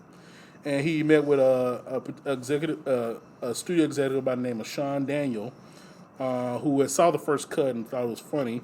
And what happened was the script doctor who was on the Kentucky Fried Movie was actually Sean Daniel's girlfriend, and she's the one that suggested John Landis because he had worked with him before already.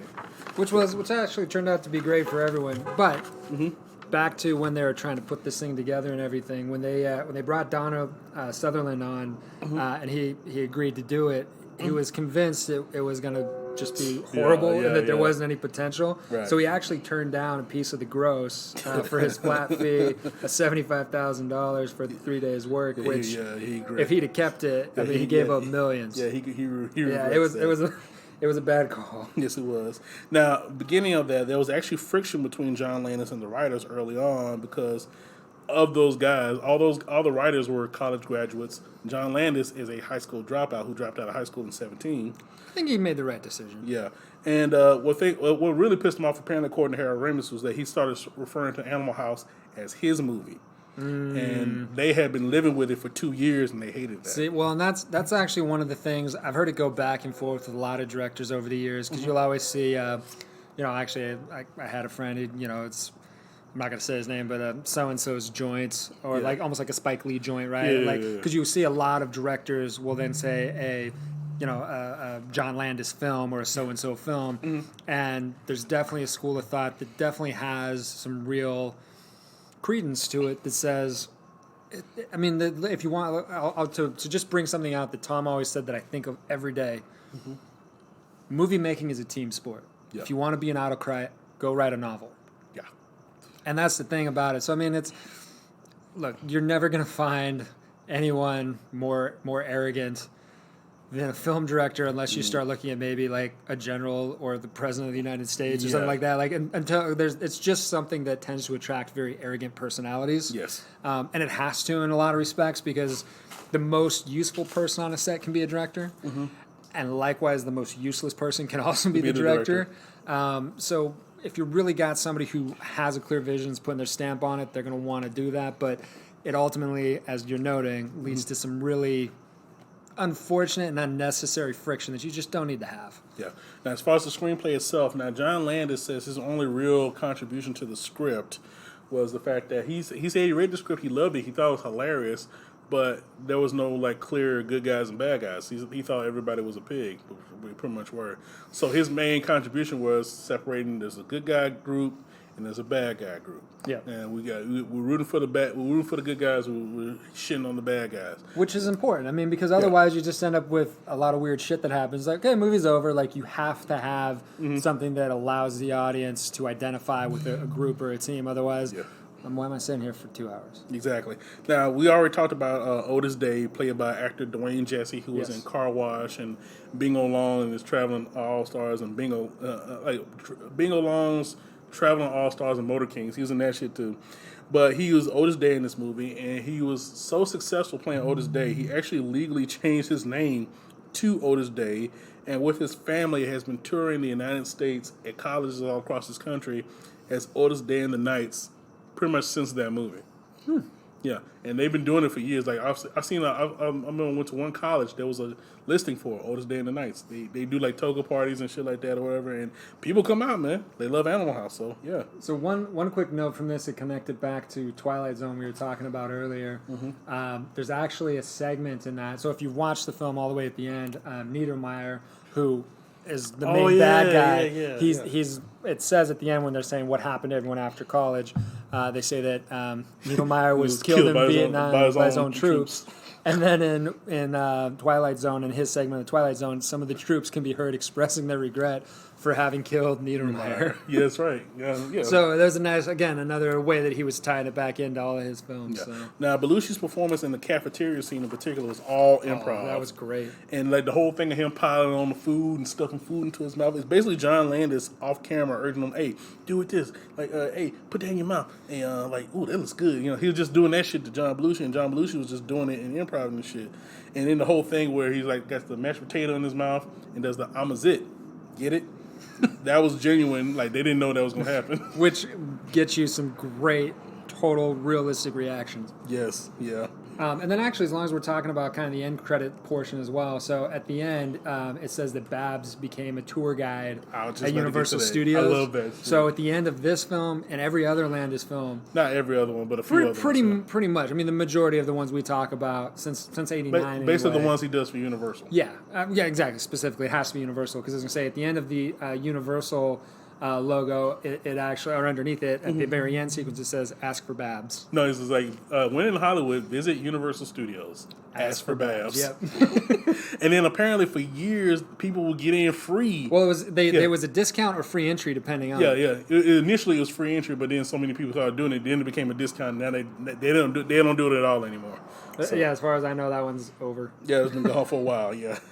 Now, Ivan Reitman's original choices for this movie, in particular for Boone and Otter, were Bill Murray and Chevy Chase, but John Landis himself did not think that Chevy Chase himself was the right fit for the part, and he actually went out of his way to convince Chevy, like, this ain't the movie for you. You're a romantic lead. You're a handsome guy. Why don't you do some other movie like that? And he went on to do the movie Foul Play with Goldie Hawn, which is okay, but it wasn't Animal House. You know what I'm saying? And mainly because of the fact he didn't want Chevy, mainly because of the fact that Chevy was the star of SNL at that time. He was the guy. He was the only one. I mean, if we do a Chevy Chase one at some point, we can get into how personality and stuff can be an issue. But he was the star because of the fact he was of the cast. He was the only one that actually identified himself on camera. I'm Chevy Chase and you're not. And as a result, he was like the centerpiece guy. Landis didn't want that. He wanted it to be an ensemble film. Now, the role went to Tim Matheson, who was a child actor. Most famously, he was actually the original voice of Johnny Quest.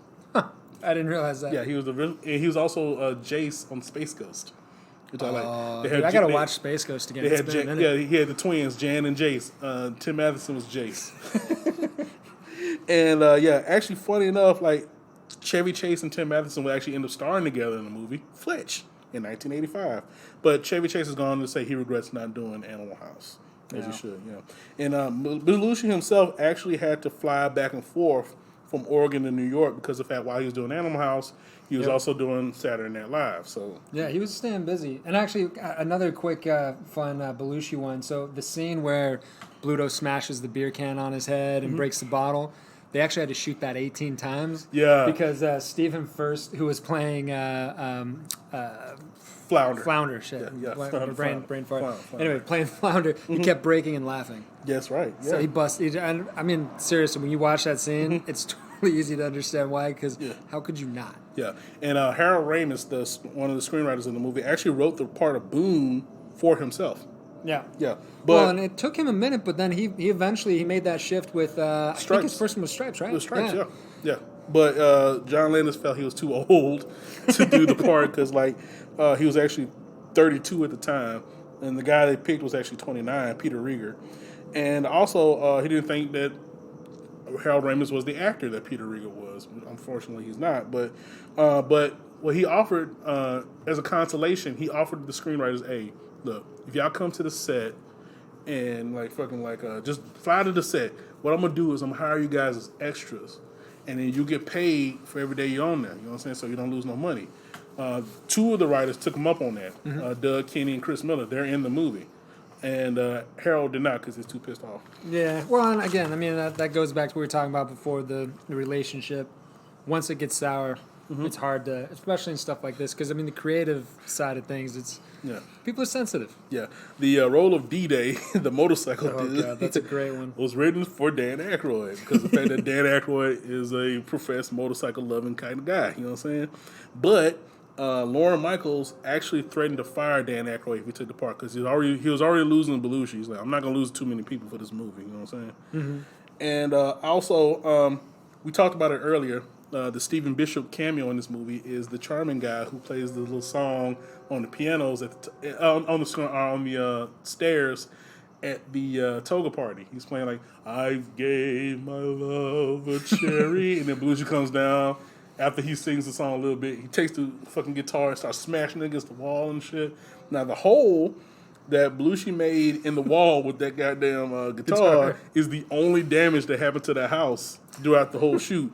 So instead of actually paying for it to get fixed, they put like an engraved brass tag and commemorated the wall, the thing on the wall. And actually, there's a collection of girls around Stephen Bishop in that scene. The one right off of his left shoulder was Belushi's wife, Judy. I didn't realize that. That was his wife. Yeah. You know, and I have to say, it's one of my favorite scenes of all time, and I really wish somebody would do that again so we get rid of all this folk music crap. Yeah, and actually, when doing you make me want to shout. The girl that Belushi's dancing with is Judy. Oh, that's cool. Yeah, so his wife.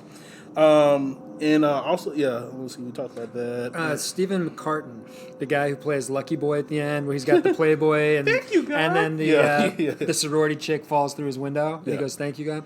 That guy actually grew up to be a preacher. Yep. Out there in Oregon, actually, was it Cottage Grove? He's still there as a Yep. preacher today. There's a really great 30th anniversary.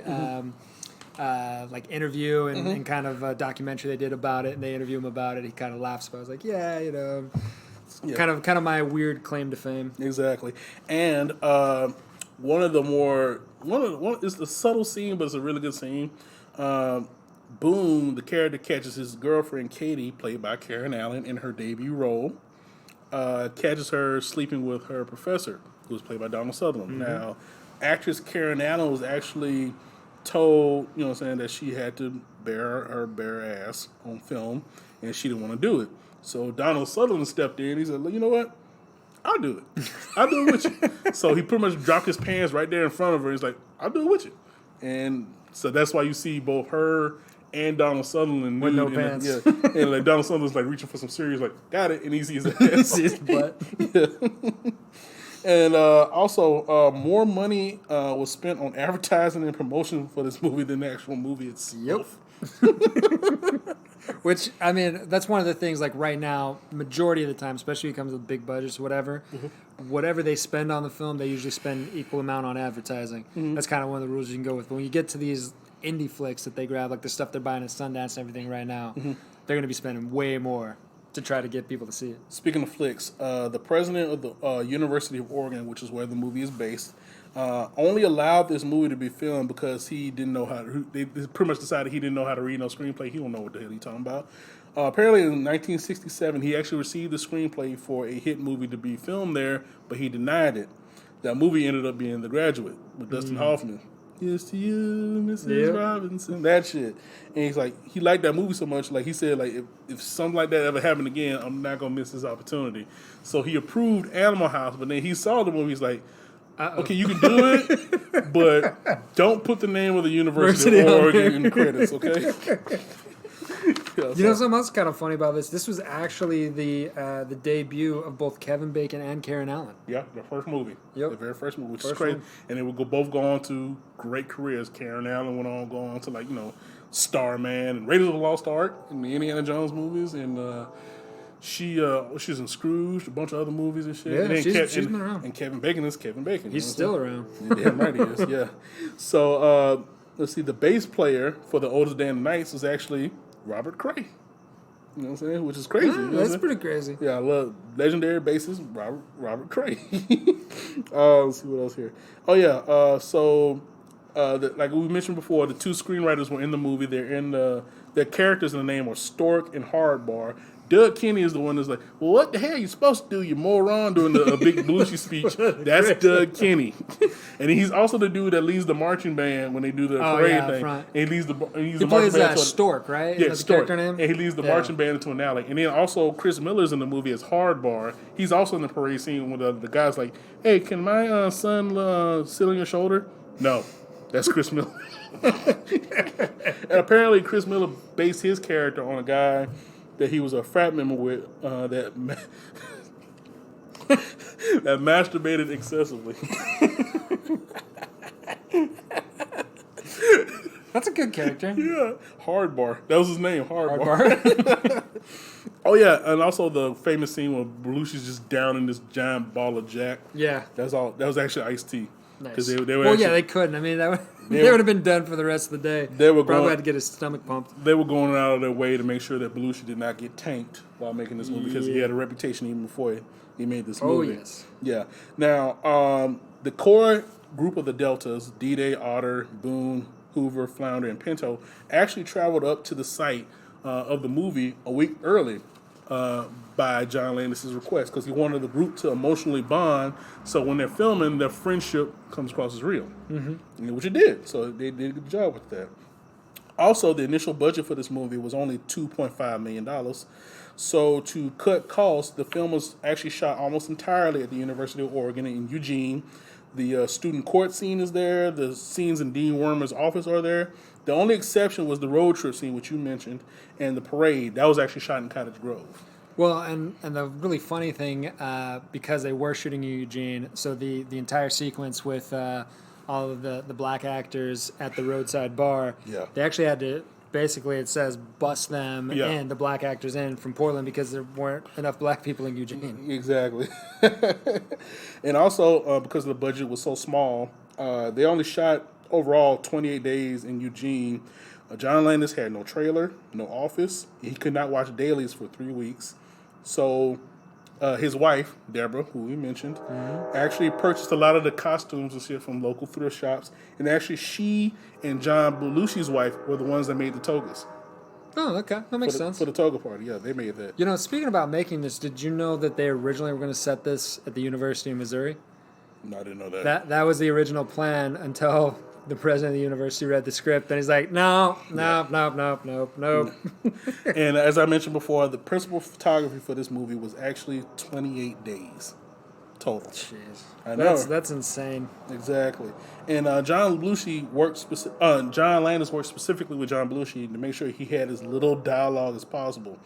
He wanted the character of Bluto to be a cross between Harpo Marx and the Cookie Monster, Which basically covers it. which is why, Belushi, though he is the centerpiece of the movie, is more or less a supporting actor compared to the other actors or whatever. He comes in, mugs some shit, and then just leaves. Yeah. He's not really driving the story. Well, and it makes sense too. Again, given his other obligations at the time they were shooting it, you couldn't have him be the leading man and be the main protagonist and gone as much as he was. Now, we talked about the Donald Sutherland thing where he took his little flat rate and then forgot about the bonus. John Belushi took the flat rate and the bonus, and it worked out very well for John Belushi.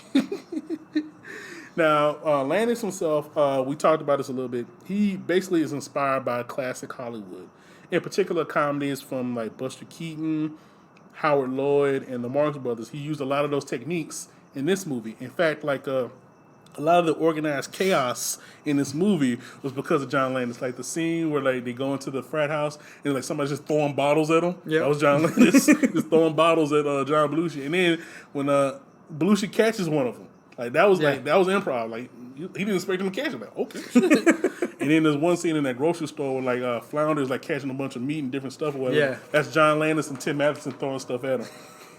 So John Landis is a very chaotic dude, man. And in terms of the overall legacy of this movie, in 2001, it was nominated by the Library of Congress to be put into the National Film Registry to be preserved for all time because of its cultural, historical, and aesthetic significance. Animal House was voted number 1 in Bravo's 100 Funniest Movies. In 2000, the American Film Institute ranked the movie as number 36 in its 100 Years, 100 Laughs special.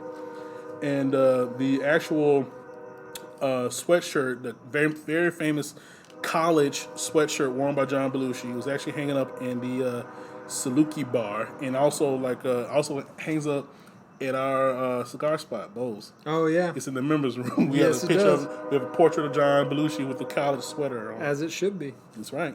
You got any more for Animal House? Nah, nothing else is going to add too much to it. So I think I'll let it sit there. Suffice it to say, it's definitely one of the most influential comedic films of last century. Right. It's got a lot of legs to it, so it's going to be around for a while. And it's still funny. It's still great, and that's the thing. Even the scenes that people are going to object to and all the rest of it, it doesn't lose the oomph and the fun and the excitement of it. I can only imagine what it was like in the 70s when this first came out. But even now, it's just like I'm a guy 2020.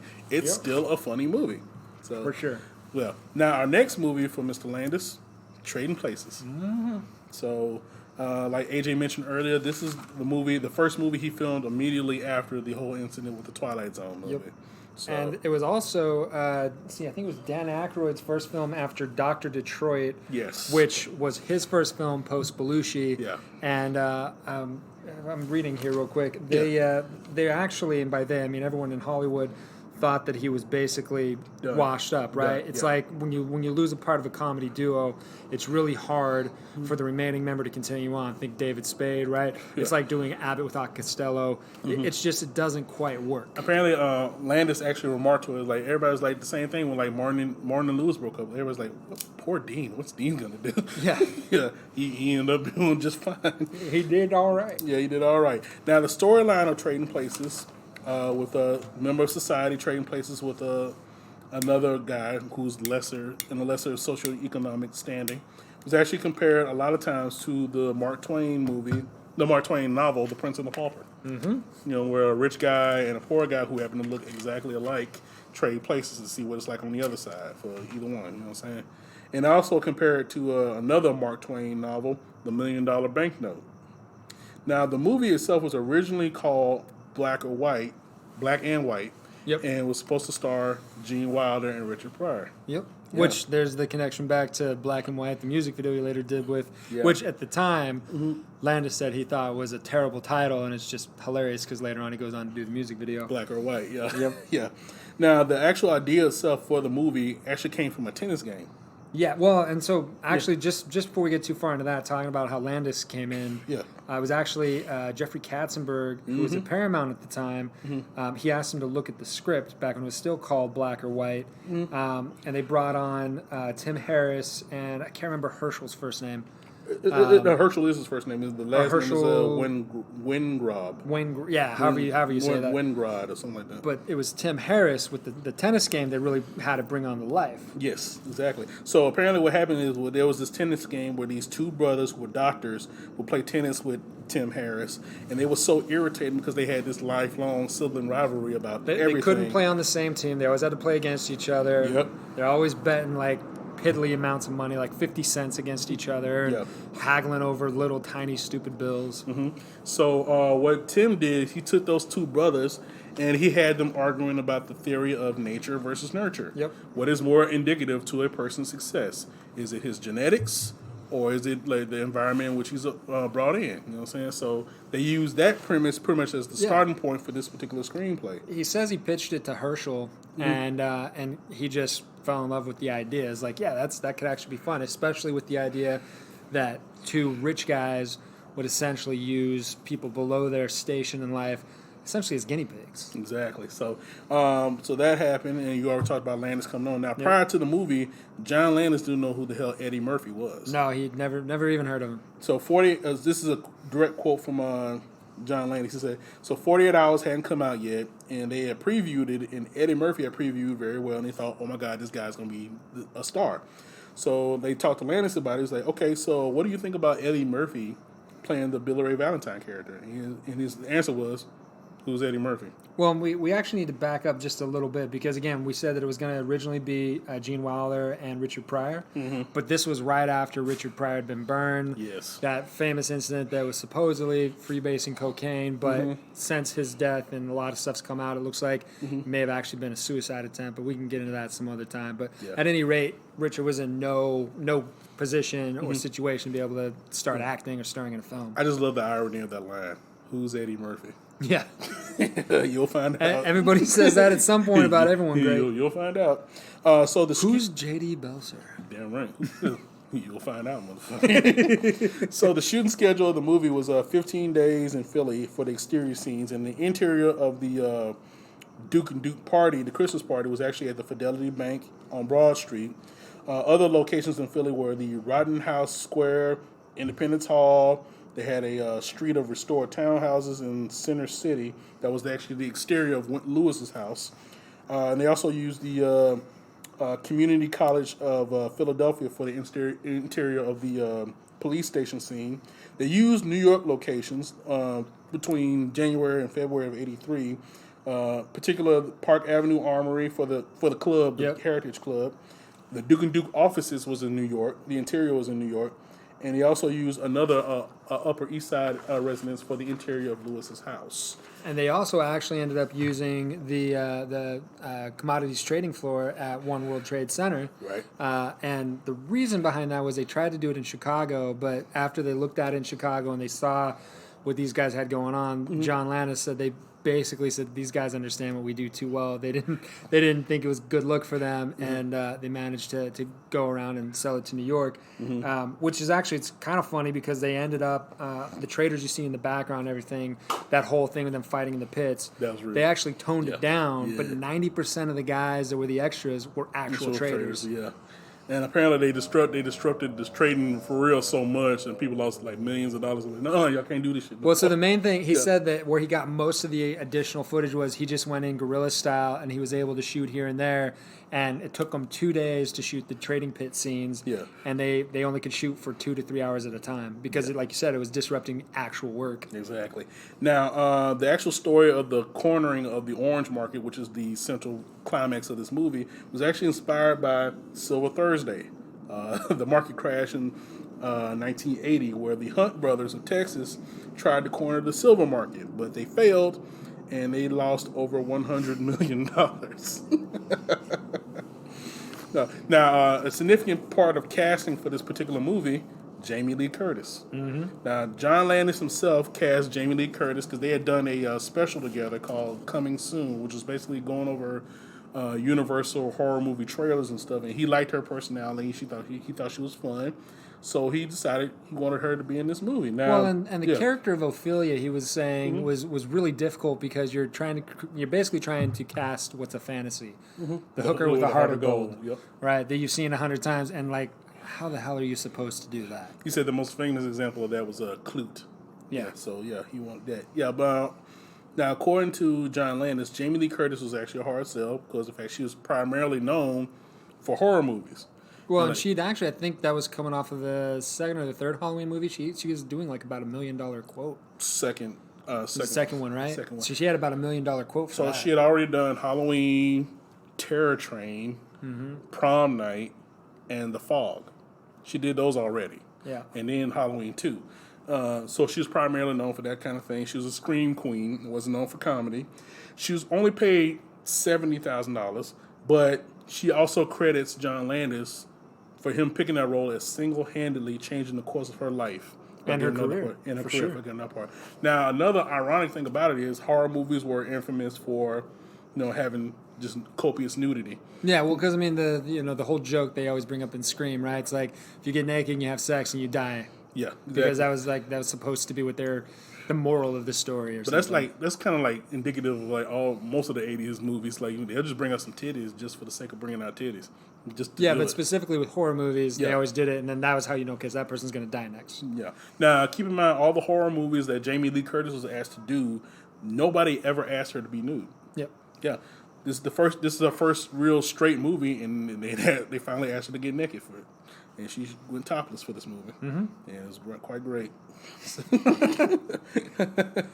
Now we talked about Frank Oz earlier as being one of the trademarks of this movie. He's got a great scene in this one. Yeah, he's a police officer who's basically like being bribed into incriminating Louis Winthorpe. Yeah, his job is to help make sure that Dan Aykroyd goes down hard for some drug crimes. Winthorpe, Louis the Third, and he's pretty much doing the inventory of all the stuff he turned in, and then like he slips in a cellophane bag, like one cellophane. Oh no, I like the opera ticket thing, like 2 tickets to La Boheme. It's an opera, and he's like, it's an opera, and then one cellophane bag. That's not mine. And taste it. That's PCP. Angel dust. You know what this stuff does to kids? You're looking at 3 to 5 mandatory, Lewis. So yeah, Frank Oz is a jerk in that movie. Just one other quick Landis thing in the Dan Aykroyd moment. So when he's having his headshots taken and everything Yeah. for his booking photos, Yeah. His prison number is 74745058, which is the exact same number as John Belushi, Jake Blues, in the Blues Brothers. So it's another one of those ones where he tags in, and we can get there in a second. But Frank Oz also makes an appearance in Blues Brothers. Yes, he does. Now, another of the Landis trademark, looking at the camera, most famously in the during the when the Dukes are explaining the commodities game to Eddie Murphy's character Billy Ray Pork Valentine. Wheat, which is used to make bread. Pork bellies, which are used to make bacon, which you might find in a bacon, lettuce, and tomato sandwich. He looks at the camera like, really? I don't know what bacon is. For real. Yeah. And he actually does it again when he gets arrested. He looks at the camera like, and also, there's a cameo, very brief cameo of John Landis. You don't really see him, but like when Billy Ray Valentine's released from jail, he's basically standing next to 3 guys in trench coats at the steps, whatever. Yeah. When Eddie Murphy's doing like, would you like to use the nightstick, officer? That shit. He has his back to the camera, but he's in the movie. Now, one thing I would like to do, which has always confused me, and I'm sure it's confused a lot of people that have watched Trading Places, though it's a beloved movie, the ending. I want to explain the ending. Okay, so the ending of the movie, the buy low, sell high scheme that they have in the movie is basically a good explanation of the futures market. Now, the futures contracts in the commodities trade is basically an agreement to buy or sell a commodity at a fixed rate at a certain time in the future, no matter what the market price is that day. Now, say if you have a contract to buy and the market price has risen above the value of that future, you can purchase that commodity at a cheaper rate that's set in this particular contract and then sell it again for a higher at the higher price or whatever. That's instant profit. That's exactly what the Dukes were hoping for. Right. They instruct their trader to start buying futures of orange juice because so before the crop comes out, the crop report comes out, everybody's wondering whether or not we're going to have enough oranges to make orange juice, right? Yeah. So to start with, what they think's happening because the guys swapped the crop report on them, they think it's been a horrible winter. As a result, the price of oranges is going to skyrocket. Yes. So as soon as trading opens, before they make the announcement, the Duke's whole scheme, their scam they're running is they want to buy everything they possibly can as quickly as possible because at a certain point, like let's say it's going to be $1 an orange, right? It's obviously insane, but whatever, it's $1 an orange. They're hoping that they're going to find out it's a freeze, and so the actual market spot rate, if you were to go buy oranges, will be $3 an orange, at which point you can sell your contract of $1 an orange for $2, and you're still making an extra $1. You're doubling your money essentially, and the people will still be happy to buy it. Yeah, so what it is, like when you see their trader go in and start making their buy, whatever, the trader is also a Muppeteer. Oh, really? He's a I didn't realize he was a Muppeteer. That's hilarious. he's a Muppeteer. He looks like it. I think he does like Rizzo in one of those characters. Probably. Yeah. But they send him in, and then they see the guy doing it, and everybody sees the Dukes. Like everybody sees, hey, the Dukes are trying to corner the market, and then everybody tries to get in on it because of what the guy's doing now. Now all these people are so obliged to, like, everybody's buying and nobody's selling. The price of the future goes high. And what happens is when Dan Aykroyd changes the game and sets off this, what he shouts is, "Sell 200 April at 1.42," which everybody goes nuts.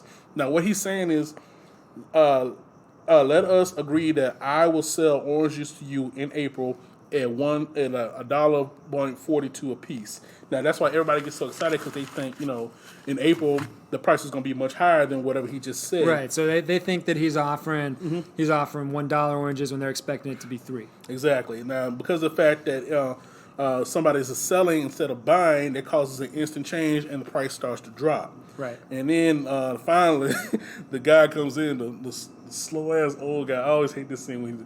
And now the crop estimates for the next year. He takes his sweet ass time getting them damn glasses on. It's like a minute. Just it's perfect. Like, everybody just sitting there watching him put these damn. He's on there for like a minute. It's perfect. He milks it. Yeah. I love it. Yeah. After looking at the orange growth estimates for the last year, we can concede the following. The cold winter has apparently not affected the orange harvest, and everybody goes goes ape nuts. shit. Everybody goes nuts. So what happens is basically just revealing that the price will not be high in the coming year, and that the price of orange juice will be low. Now, all the people that felt obliged to buy from others now risk being stuck with this orange juice that they paid so much money for, and if their orange juice spoils, they must find somebody to buy it. To buy it, yeah. So they lost. They have the frenzy to sell is causing everybody the price to just plummet even more, and that's when Eddie and Eddie and Dan start buying shit. Yeah, and they reverse the course, and they promise they're going to buy the orange juice from others at a lower rate, and that's the orange juice they're going to be selling in April or whatever. By the time it's over, it's done. The fucking both Winthrop and Valentine are left with the contracts. They are going to buy this orange juice at this low rate. And they also have this obligation to buy up to others to buy orange juice from them at a higher rate, right? Which is actually giving them a nice profit on their end, right? Because they end up basically, you have to sit down and look at it because it's the net at the end of the day, right? So yes. they sold it at $2, yeah. And then they turned around and they bought. Essentially, you can almost think about like buying some of it back at like 50 cents, and let's say the price is again back at $1. Yeah. They've made everything in between on the top and on the bottom because. None of the guys that are speculators that do that kind of stuff are going to actually go down and pick up a couple of tons of oranges. They're going to turn around, they're going to sell it to people who actually make orange juice. So after Winthrop and Valentine did that, the Dukes are left with the opposite. Now because they bought high, and now they're forced to sell low, and that's going to bankrupt them. Well, and even worse than that, they can't get their futures unloaded because their guy collapses in the pit. That's right. So they end up stuck with everything they bought high, unable to sell anything low. And I love that scene. At all. They come in. And now they have to settle up. Margin call, gentlemen. Well, all proceedings are done at the end of the day, without exception. You know damn well we don't have over $300 million in cash. I'm sorry, boys. Put the Duke's seats on the exchange up for sale. Seize all assets of Duke and Duke Commodities, as well as all personal holdings of Randolph and Mortimer Duke. Yeah, and they're ruined. But Eddie and I keep saying Eddie. Valentine and Winthrop are fine because of the fact they have these guaranteed futures. They basically work the margins on both sides to where now they're able to capture that profit, which is the whole point of commodities trading, especially in the futures market. Yeah. So what they did was what's called short selling. So buy low, sell high. Just think about the crash in 2008. There was a handful of guys made that great movie, The Big Short. Big Short. Yep.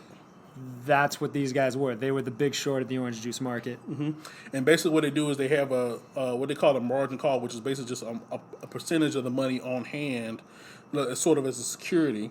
Now, normally they would have to borrow from a house for those particular contracts, but Valentine and Winthrop didn't have that, so they basically did it with cash, which is why you have the scene where he's taking everyone's money. Ophelia and Coleman give them the money in the train their station. life savings. Exactly.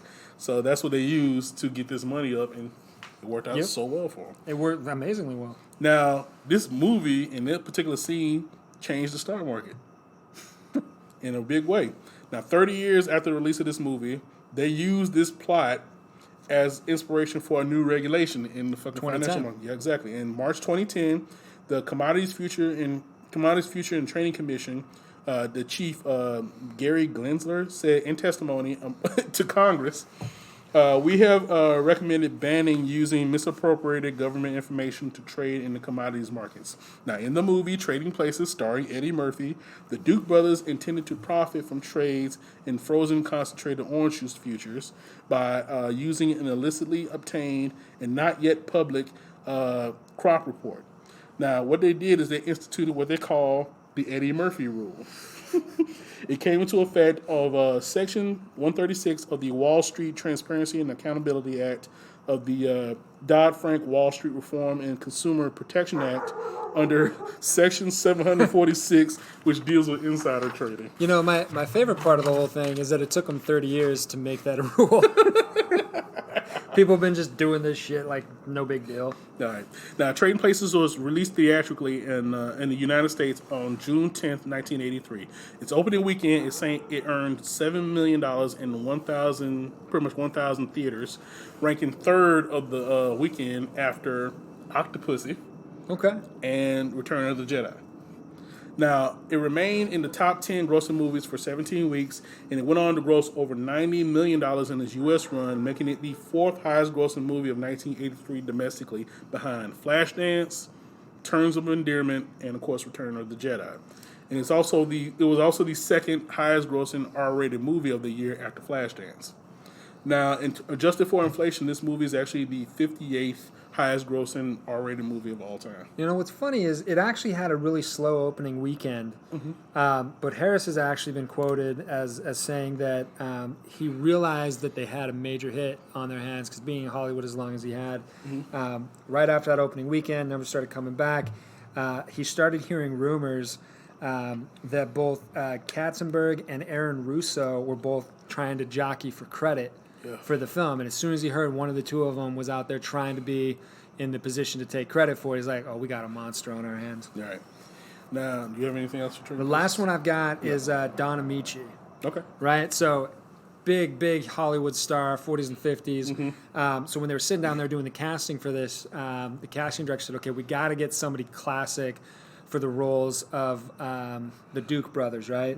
So when he suggested Don Amici, his assistant actually said, I think he's dead. And they're like, no, he's not dead. I'd have known. I'm a casting director. I would know about that. So they started looking for him. They called the SAG office, and they found out his money was being sent to Arizona. Wow. And he's like, oh, shit, like, that's a horrible sign. But then he ended up hearing from somebody else that they saw Don walking down San Vicente in Santa Monica on a regular basis. So he called him, and he said, hey, you know, we'd love to have you come in, look at this thing, blah, blah, blah. I'm going to send you a script. I said, yeah, sure. Do you want me to send you a car? And Don said, no, I drive. I'll meet you there. Yeah. So he comes in the next day ready to read. Yeah. And the casting director's like, no, you don't need to read. That's fine. Like, you know, we can do it. He's like, no, I'm ready to do it. And he got to talking with him, found out he hadn't worked in a film in 14 years. Yeah. He'd been doing dinner theater. Yeah. And when he was asked about, like, why haven't you been doing movies? Where he says, why haven't you called? And the great thing about this film for him was after this movie hit, He won the Oscar. And then he worked continuously until his death. Yes. He got right back on there, and he stayed at the top for the remainder of He it. won the Oscar for Cocoon. Yep. Yes, he did. Now, one last thing, which is a personal note for John Landis. He loved Don Amici. He loved Don Amici and Ralph Bellamy, particularly Ralph Bellamy, so much. Yeah. Because Ralph Bellamy, he said to this day, the only person that he allowed to ever call him Johnny is Ralph Bellamy. And because of that, he loved Ralph Bellamy from all his movies like Rosemary's Baby and The Wolfman and stuff like that. So, yeah. Now, our next movie, The Blues Brothers. Easily top 5 for me of all movies of all time. That's right. Definitely my favorite. It's my favorite musical. So Oh, 100%. yeah. Now the characters of Jake and Elwood Blues were actually created by Belushi and Aykroyd from their stuff on SNL. Now the actual conception of the Blues Brothers happened a little before SNL. Now John Belushi was mainly a rock guy at the time, Yeah. hardcore rock. He's big into music, but Yeah. only rock. Yeah, but it was actually Aykroyd that put him into the whole mind frame of blues. He played some blues records for him. He's like, yeah, I dig this. Well, so the one of the things I read, so Dan Aykroyd was contracted with Second City in Toronto. Yes. And Belushi actually showed up one night after a show because he was out scouting for talent. He was doing the National Lampoon Radio Hour. I think this was just a little bit before he got on with SNL, or right around that same time. Yeah. But he met him and they started talking. And Belushi told me he's from Chicago, trying to convince him to come out. And they started talking music. Yeah. And Dan Aykroyd was saying, "Oh well, I'm mostly into blues." Yeah. And John Belushi said to him that he never listened to blues. He goes, Yeah. "Wait, you're from Chicago?" Like, yeah. He's like, "You never listen to blues?" No, never heard it. And there's some really great stories out there about it. Definitely look it up and read it. They both described it as it was love at first sight. Yeah. Once they got to talking with each other, it was one of those moments where the personalities connected and they gelled. And one of those things, the rest is history. Yeah, the name the Blues Brothers actually came from Howard Shore, who was the first band leader for SNL, and also he did a lot of big movie scores. Particularly, my favorite one he ever did, The Fly, the David Cronenberg The Fly. He was the one that did the composing for that. Now, the wardrobe for the Blues Brothers, the dark suits and the sunglasses, they were inspired by Roy Orbison, but the actual look originated on a skit on SNL. Where they would play Secret Service agents for Chevy Chase's President Ford. But the actual debut, in terms of music for the Blues Brothers, is actually in a skit where they were the Bees. Yeah. And then Belushi was singing a song called "I'm the King Bee." You see Aykroyd in the back with the harmonica and dark and glasses. They're wearing the glasses, but they're in bee costumes. Yeah. So it's so weird. But yeah, but it was a great performance, and the Blues Brothers kind of came from that. Now, Belushi was already a star at this point because of the fact, he had already done Animal House. Now, he was one of the few actors that was able to do what they call the triple threat. Yep. He was the star of the #1 movie in the country, Animal House. He was the star of the #1 TV show in America, SNL. And he was already singing on the #1 album, which is the first Blues Brothers album, A Briefcase Full of Blues. In 1978. So yeah, it was actually, they did performances. They actually opened for Steve Martin at the Hollywood Bowl. Oh yeah. I mean, look, the Blues Brothers still plays. Sometimes with Dan Aykroyd. Yeah. Not with him all the time, but I mean, it became a thing. It's right. Yeah. So they got real popular off of that. Now, because of how popular a briefcase of blues got, full of blues or whatever, Dan Aykroyd, John Belushi, and their manager Bernie Brillstein, who's also brilliant, they outlined the concept of a movie to Universal executive Sean Daniel, who also worked on Animal House. And basically because of the popularity of Animal House and SNL, Sean Daniel offered them guys a deal. Now, I love this. In March 1979, Dan Aykroyd wrote a 324-page screenplay entitled The Return of the Blues Brothers. Now, it was intended to be a 2-part movie. Now, for people who don't know, when it comes to a screenplay, 324 one page pages. generally equals about 1 minute of screen time. So we'll help you out with the math a little bit here. This was a 5.5 hour long film God, bro. That's a that he had this opus that he had written. And as a joke, because how big it was, he actually bound the script in the covers of the LA phone book. Yeah. Yeah. It's as big as a phone book. That's how big it was. Now, the rough draft of the script itself, which was written primarily by Dan, was basically freeform. It didn't have a clear story. It didn't have a clear beginning, middle, or end. Yeah, they took a lot of time putting that together. That's when John Landis came aboard. John Landis came aboard in spring of '79. He actually dropped out of doing The Incredible Shrinking Woman to do this movie. And he actually spent 3 full weeks streamlining the script to a workable length. Yeah. Because they had backstory. They had the Blues Brothers backstory, and they had backstories of all the band members and whatnot. And the storyline was completely different. So the Illinois Nazis in the original version were actually going to buy the orphanage and kick the orphans out and turn to their new headquarters. Right. And then if you've seen the film, which God, by now you should have seen the film. Yeah, come on. That they're basically. They're not even they're nowhere near the central plot point. They're just another group that's pissed off with the Blues Brothers that adds an additional layer of fun. That's what it is. Yeah. So during the filming of this particular movie, Belushi would disappear. Yeah, he'd just show up in people's homes and go raid their fridge. Yeah, so Dan Aykroyd actually looked around for John Belushi one night. He went to a house apparently it's the only house on the block that had lights on. He went to the door. He was like, "Hey, Dan Aykroyd," and then the owner stopped and was like, "You're looking for John Belushi, aren't you?"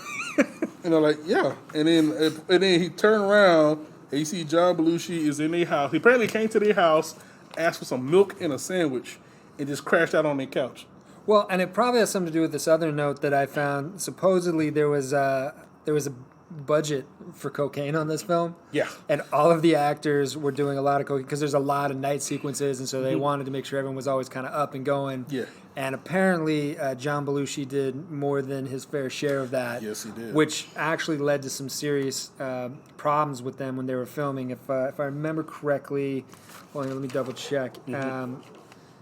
Yeah, Lou Wasserman, head of Universal, would call them screaming because he'd find out that production had slowed down, they're burning cash, because every day that you're filming a movie, there's a number on it. Yes. If it's a big day, we're going to do explosions, all kinds of stuff, it's a bigger number. If it's a day where it's two actors talking, it's a smaller number. Yeah. But every day has a number associated with it, 10,000, 5,000, 100,000. And any day you don't get your production done, you just set a pile of cash on fire. So apparently Landis did not find out the budget of this movie until after the fact. Like, they had already started filming. They Yeah. basically had carte blanche to do whatever they wanted to, Yeah. short of pissing Lou off to the point where he wouldn't talk to him. But he finally did tell him the budget is like $17 million, and John Landis was like, I'm pretty sure we spent But that more than already. Well, I mean, so for a couple of years, they held the record for most cars crashed in a Yes. movie at 103. It was broken 2 years later by a movie called The Junk Man, which Yeah. crashed 150, and that stood until The Matrix Reloaded crashed 300. That's right. But the copious amount of car crashes in this film are fantastic. Now, the line of dialogue between Belushi and Aykroyd when he first gets out of jail, he's like, "Well, thank you, pal. Yeah. The day I get out of prison, my own brother picks me up in a police car." Now, that was actually added by Dan Aykroyd, and mainly John Landis loved it because of the fact his main favorite comedy duo of the old school comedy duo is Laurel and Hardy. That's who he envisioned. Yeah. Dan and John being like a modern version of Laurel and Hardy, so they kind of had that kind of banter between them. These underdogs who are having musical inclination. They he liked that old aspect of it. That's why he loves classic movies, so he's Yeah. making his own version of a classic movie. Well, and as we're talking about them getting out of jail, that was the other great cameo from Frank Oz. Oh, yeah. Because he's playing the prison guard Yeah. who's checking all of his stuff back out. Oh, yeah. One pair of That's sunglasses. his one unused prophylactic, one soiled. He uses the pencil That's so gross. to give him back his personal effects. Yeah, and Carrie Fisher, who was in the movie as the mystery woman, actually got engaged to Yep. Dan Aykroyd on the shoot after he saved her life by applying the Heimlich maneuver. Yeah, she was choking, yeah. Yeah, she was choking. Yeah, and also Belushi himself was actually nicknamed the Black Hole because he kept losing all his glasses. Apparently, he lost like hundreds of pairs of sunglasses doing this movie. Every time he would do a scene, he would lose his glasses. Yep. Yes. And actually, the movie actually features a lot of great performers, which we mentioned a little bit earlier. James Brown, Aretha Franklin, Cab Calloway, etc., etc. A lot of those acts were not used to lip syncing to No, pre-recorded it songs. really caused some challenges for a few of them. Yeah, James Brown ended up singing his portion live with the backing track. With the backing track, and the choir was actually lip syncing. Yep.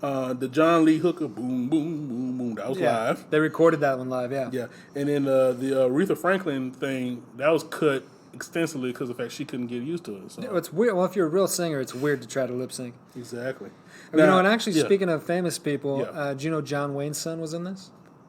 he's like a driver, right? Ethan Wayne. He was a stunt driver. Yeah, he's a driver. Yeah, Yep. I saw that fact. I was like, wow. Yeah, that's pretty crazy. Now, permission to film this movie in downtown Chicago was actually given to them after John and Dan Yep. offered to pay $50,000 to charity. Yep.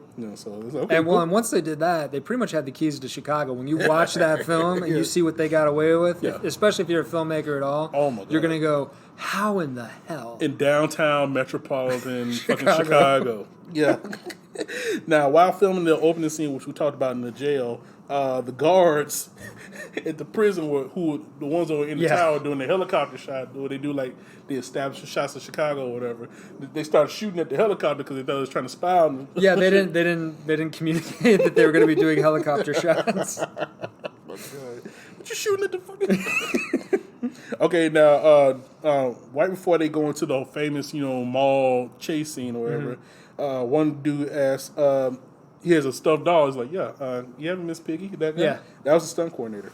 You know what's great about that? So that was actually filmed at a mall in Dixie Square. It was actually the Dixie Square Mall. It was actually Harvey, Illinois. Yeah. And it had been closed for about a year when they decided to go film it. Mm-hmm. If you've seen this, you'll see they just totally destroyed what was left of the interior of the mall. Yeah. Now, they actually got sued by the mall for failure to return to the original condition because during Yeah. filming there was a bunch of rumors going around town that they were actually going to be reopening the mall and blah blah blah blah blah. The lawsuit went on and on and on. They never fixed it, and they finally tore this thing down in 2012. So they had some high hopes about getting Universal. I like when they shopping as they chase disco pants and haircuts. Yeah. Yeah. Well, and then one of the other great moments in that, which you'll see, is a line used 3 times in there, is after the cop car flips and it stops spinning. They go, "They broke my My watch." watch. Yeah, the watch thing. 3 different cops get their watches broken in it, which is Yeah. freaking hilarious. New Oldsmobiles are in this year. Yeah. That's a space in this mall. So apparently, also according to John Landis, John Belushi actually fucked up his back when he did the scene where he's falling down the stairs in the desk during the Penguin scene. Apparently, he's in a back brace and on painkillers for the rest of the shoot, Yeah. which is crazy. Yeah. Painkillers and cocaine. And also, ironically enough, Carrie Fisher, who's again in the movie, she was the guest host on SNL when the Blues Brothers were the musical act. Yep. Yeah. Actually, you know something else kind of weird on the musical side? Little Richard actually declined to be in the film because by that point he was only doing gospel music. That's right. Yeah. Which that's kind of crazy. It was a miss for sure because talk about a hell of a performance. Now, the famous car in the movie, the Bluesmobile, the car is actually a 1974 Dodge Monaco. Now, the vehicles used in the movie were actual used police cars that were purchased by the California Highway Patrol, and that's why he has the whole there's a 440 cubic inch plane. He's got cop motor, cop tires, cop shocks. It's a model made before catalytic converters. So it can run good on regular gas. Yeah. So you say it's a new Bluesmobile or what? Fix a cigarette lighter. Exactly. But yeah, a total of 12 Bluesmobiles were made for this movie, including one that was built just so it could fall apart, like when they went to Disney Plaza. Oh, that one's it's a great gag. Yeah, so apparently several replicas have been built by collectors, but only one known original still exists, and it's owned by Dan Aykroyd's brother-in-law. So Good call. I guess Donna Dixon's brother owns it. Yeah. Now in the Bluesmobile, they got an 8-track of Sam and Dave. Oh, hold on. Yeah. I'm coming. Now, on that track, 2 of the members of the Blues Brothers band are playing on the track. Yep. Yeah, because they were members of the Booker T and the MGs. Yeah, which is Donald Duck Cropper, right? and then Steve the Colonel Cropper and Donald Duck Dunn. Or Donald Duck Dunn. Sorry, I mixed their names together. I blended them. Donald Duck Dunn. Yeah, that's a great one. He's the one. He's the big one, the big afro in the pipe. Yeah. Well, that's what you want in a bass player. Yeah, exactly. And funny enough, since we're talking about famous members of that band, the drummer Willie Hall is actually the drummer on Shaft. Yeah. The theme from Shaft. Who's the black cat private dick? That's a sex machine all the chicks. Shaft, that's him. Yeah, he's the drummer on that shit. That's Willie Hall. Yeah. Now, let's see what else we have here. Now we talk about the actual cameo, the director cameo we have in this movie. Steven Spielberg. Yes. He is the actual assessor for Cook County in the famous scene at the very end of the movie. He's eating the sandwich. Eating the sandwich. Can I help you guys? Yeah. And it's so crazy to see that. Now, Paul Schaefer was actually supposed to be a member of the band, but he was actually working on Gilda Live, the Gilda Radner one-woman show. And Belushi fired him because he felt he was being disloyal. Yeah, well, he's being disloyal to the band. And look, I get it. I mean, Belushi really had a real band rolling. Another famous cameo in the movie, Pee Wee Herman. Oh, is the yeah. waiter is the waiter at the damn restaurant, St. Paul. Very young Pee Wee Herman, by the way. And also in the graffiti on the bridge when the Blue Oh, Brothers are hiding that in was the my club. last one. That's a good one. Yeah, the graffiti on the bridge, you see a sign that says John Hart Deborah. It's John Yeah. Landis and his wife. And that's Deborah. at the final location when they pull out from underneath the bridge when the cops are chasing them after they have the big show. Exactly, yeah. Yeah. Now, let's see what else I got here. Blah, blah, blah, yada, yada, yada. Oh, this is a good one that actually somebody pointed out. Now, when they're in the phone booth together, Dan Aykroyd actually says to John Belushi, "Who are you going to call?" Which, of course, there's the famous line Yeah. from Ghostbusters, which was Dan Years Aykroyd later. Years later, but Yeah. It's just funny. And the greater irony is John Belushi was supposed to be Peter Venkman. Yep. So, yeah. Would be an even greater ironies if they brought him back as a ghost. Which they kind of did because Dan Aykroyd actually specifically said he wanted Slimer To be more like- to be the ghost of John Belushi, to be portrayed as. That's why you see him like stuffing his face. Yeah, and yeah. stuff like that. I mean, that's not that far off. Not that far off at all. Now, John Candy, the great John Candy, is also Oh, in that's this movie. great. He's got a great orange whip. Yeah, orange but whip. Three orange whips. That was an improvised line. I just wanted to go to. And I also have actual, the one point where they get pulled over by the two Mounties that keep the two troopers that keep following them throughout the movie. By the way, those officers are named Daniel and Mount, named after the executive producers that greenlit this movie, Sean Daniel and Tom Mount. Yeah, and so they actually have his SCMODS readout. Schmatz. Yeah, I bet they got SCMODS. SCMODS, State, County, Municipal Offender Data System. So they actually have Elwood Blues' one. It's Elwood Blues, his license plate number, currently under suspicion, warrants outstanding, 116 parking violations, 56 moving violations, arrest driver, impound vehicle. Yep. Oh man, yeah. And also, there's actually if you look in Elwood's apartment, there's actually a Playboy spread out of Colleen Camp, who actually will end up starring in the Clue movie as the busty maid. Yep. And she's done a bunch of other movies. I think she's like in Smokey and the Bandit 3 and a bunch of other shit. But yeah, that was her spread. And and apparently the principal photography for this movie was completed in February 1980 after 6 months. Which, if you're not used to film production, it's a long ass production for something that doesn't have a ton of CGI. Yeah, exactly. Great piece of irony here. When the Blues Brothers crash into like the record store in the fucking mall, you see a cutout of Robin Williams for his new comedy album, Reality. What a concept. And the great irony of that is Robin Williams might have been the last famous actor to have talked to John Belushi before he passed away in March of '82. Yeah, he was partying with John Belushi the night he died. It's crazy. Yeah. And let's see what else we got here. Oh yeah. It was actually the 10th most popular movie of the U.S. and Canada in 1980. Actually, what else? Yeah, it's one of the most expensive movies ever made. At that point, costing over $30 million. And also, funny enough, by comparison, Steven Spielberg's movie in 1941, which was filmed around the same time, cost $35 million. That's when they had this big thing where it's like Hollywood's going out of control. All these inflated budgets, $35 million. And ironically enough, both movies actually starred Dan Aykroyd, John Belushi, and John Candy. They were in both movies. And also, this movie was actually released the same day as Empire Strikes Back. Yep. And both of those movies starred Carrie Fisher. Yep. So Carrie Fisher had a good year in '81. She had a great year. Yes, she did. This movie's actually put among AFI's list of the 100 funniest movies. And then the whole thing where you love the Tom Mankiewicz connection of it. Yep. When they're doing the whole interrogation of Mrs. Tarantino about the whereabouts of their band, Dan Aykroyd is doing the Joe Friday Dragnet thing. And he would eventually go on to play, Joe Friday and Dragnet, directed by Tom Mankiewicz.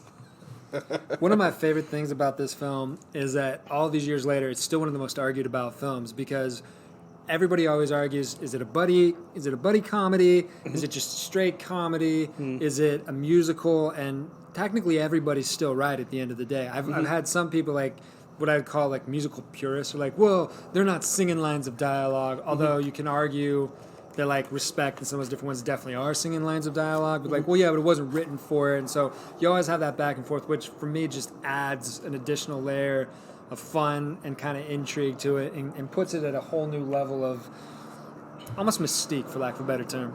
I'm going to quote like Arsenio Hall in another movie we're going to talk about in a minute. They say it's a musical. I'm calling it a musical. Yep. Exactly. Now, the Blues Brothers opened in June of 1980. It took in $4 million on its opening weekend, ranking second behind Empire Strikes Back, and 10th overall in the year.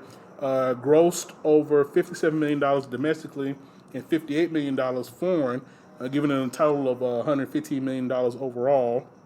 It's the 9th highest grossing musical of all time and the 10th highest ranking among comedy road movies, whatever. Yeah, and also Again, that's one of those ones you can argue, what is it? yeah, and also it's second behind in terms of like SNL movies converted to film. It's second behind the Wayne's World movies. So Yeah, it makes sense. exactly. Now our next movie. Do you have anything else for Blue? No, that's. I mean, I could go on and on about it. Yeah, but but yeah. yeah. Next movie, Coming to America. Oh, say, can you see? I'm coming This is to America. this is back. This is back when every movie Oh, had to have a say, song. Can you see? I'm coming to America. I love that movie so much. It's a great film. All right, so Eddie Murphy actually handpicked John Landis to direct this movie. Now, they had worked together, of course, on Trading Places. And also, Landis being Landis, he actually modeled the movie after 1930s romantic comedies. That was his sensibility. Now, Landis himself had a bad reputation because of the whole Twilight Zone incident, and because at this point he had a series of what were considered flops, but they were going on to be actual classic movies. I think at this point he had made like Spies Like Us and Three Amigos. Apparently didn't do that well at the box office, but dude, They've done great afterwards. like funny, hilarious movie. Yeah. You feel me? Now, at this point, this is when Eddie Murphy actually details what happened between them. They actually had a falling out on the set of Coming to America. So what happened was Eddie said, yeah, he had done 4 fucked up movies in a row, and I knew he had spent a lot of money on his trial. I went to Paramount and said I wanted to use Landis. They had reservations. His career was fucked up, but I said, I'm going to use Landis. I like this guy. You know what I'm saying? He said, always say that the one... He actually said this on his Comedians and Cars and Coffee. He always says the one fun experience he had making a movie was doing Trading Places with John Landis. You mean Coming to America? No. Or Trading Places still? Yeah. Okay. Yeah, and he said it in the interview too. Like the one fun experience he had making a movie was Trading Places. Everything else since then has been work. Yeah. So Makes sense. yeah, and he said I've worked with other directors that I really like Marty Bresson, Walter Hill, and Tony Scott. But with Landis, he plays around on the set a lot, which I like. You know what I'm saying? And I made Paramount hire him. Now the working title of this movie was called The Quest, and it's also subject of Litigation. the subject of Buchwald versus Paramount civil suit.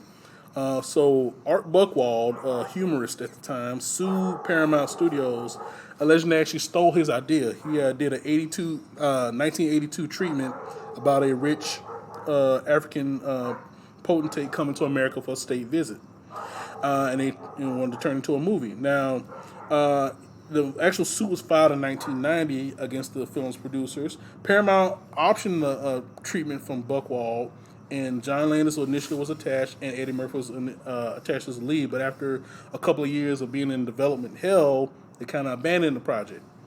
However, in '87, they brought it back and started working on it, changing it to Coming to America, and stating that it was a story created by Eddie Murphy. Well, so from what I understand, what I'd heard, the official word on it is that they basically took his idea, they did a carbon copy, and then they changed the name, and then Eddie Murphy came in and made it an Eddie Murphy movie, and that's where you get him playing a couple of different characters, Arsenio Hall playing different characters, some of the more entertaining aspects, like the McDowells and the Black Awareness Rally and all those extras were in there, but fact of the matter remains, it had an actual through line that you could see through the studio where it was there, which is why during the court case they ended up losing, essentially having to settle it with him, because it was just way too close, and it was obvious they had lifted his idea. Yeah. And it's also where there's a really great statement in there during, I think it was one of the depositions where they're asking Eddie Murphy about the money he got and what he got for doing the movie and what his profit participation was like, and they were basically asking if he was getting net or gross participation, and he said that he doesn't take monkey points, which was what he referred to net participations as, because they really are. I mean, if somebody tells you they're going to give you net participation on a film, that means you're never going to see another dime. Whatever you get on the upfront, they're going to find a way to say that everything that comes in on the sales side is expense somewhere, so you're not going to see a dime. Right. Now, the actual settlement itself was actually $900,000. Now, all the films... Which for a writer's not bad. Yeah, all the scenes filmed in New York were filmed completely in February of 1988. Then the production moved to L.A. Now, the palace, the bathroom, all the other stuff was actually built on Paramount. And they kept the production on schedule, and the budget itself was at $30 million. Pre-production started in 87, and principal photography started in January of 88 in New York. But apparently the production was plagued by intermittent blizzards during the 5 weeks of filming. Yeah. They had the different New York exterior shots like Williamsburg section of Brooklyn, Madison Square Garden, the Van Wyck Expressway, a car wash, the Brooklyn Bridge, all these different spots that they had throughout the movie. Now, McDowell's itself was actually a Wendy's on Queens Boulevard that was scheduled to be renovated. The production got approval from McDonald's, the corporate headquarters, to use it. But the thing about it is apparently word didn't get passed down to the local outlets out there.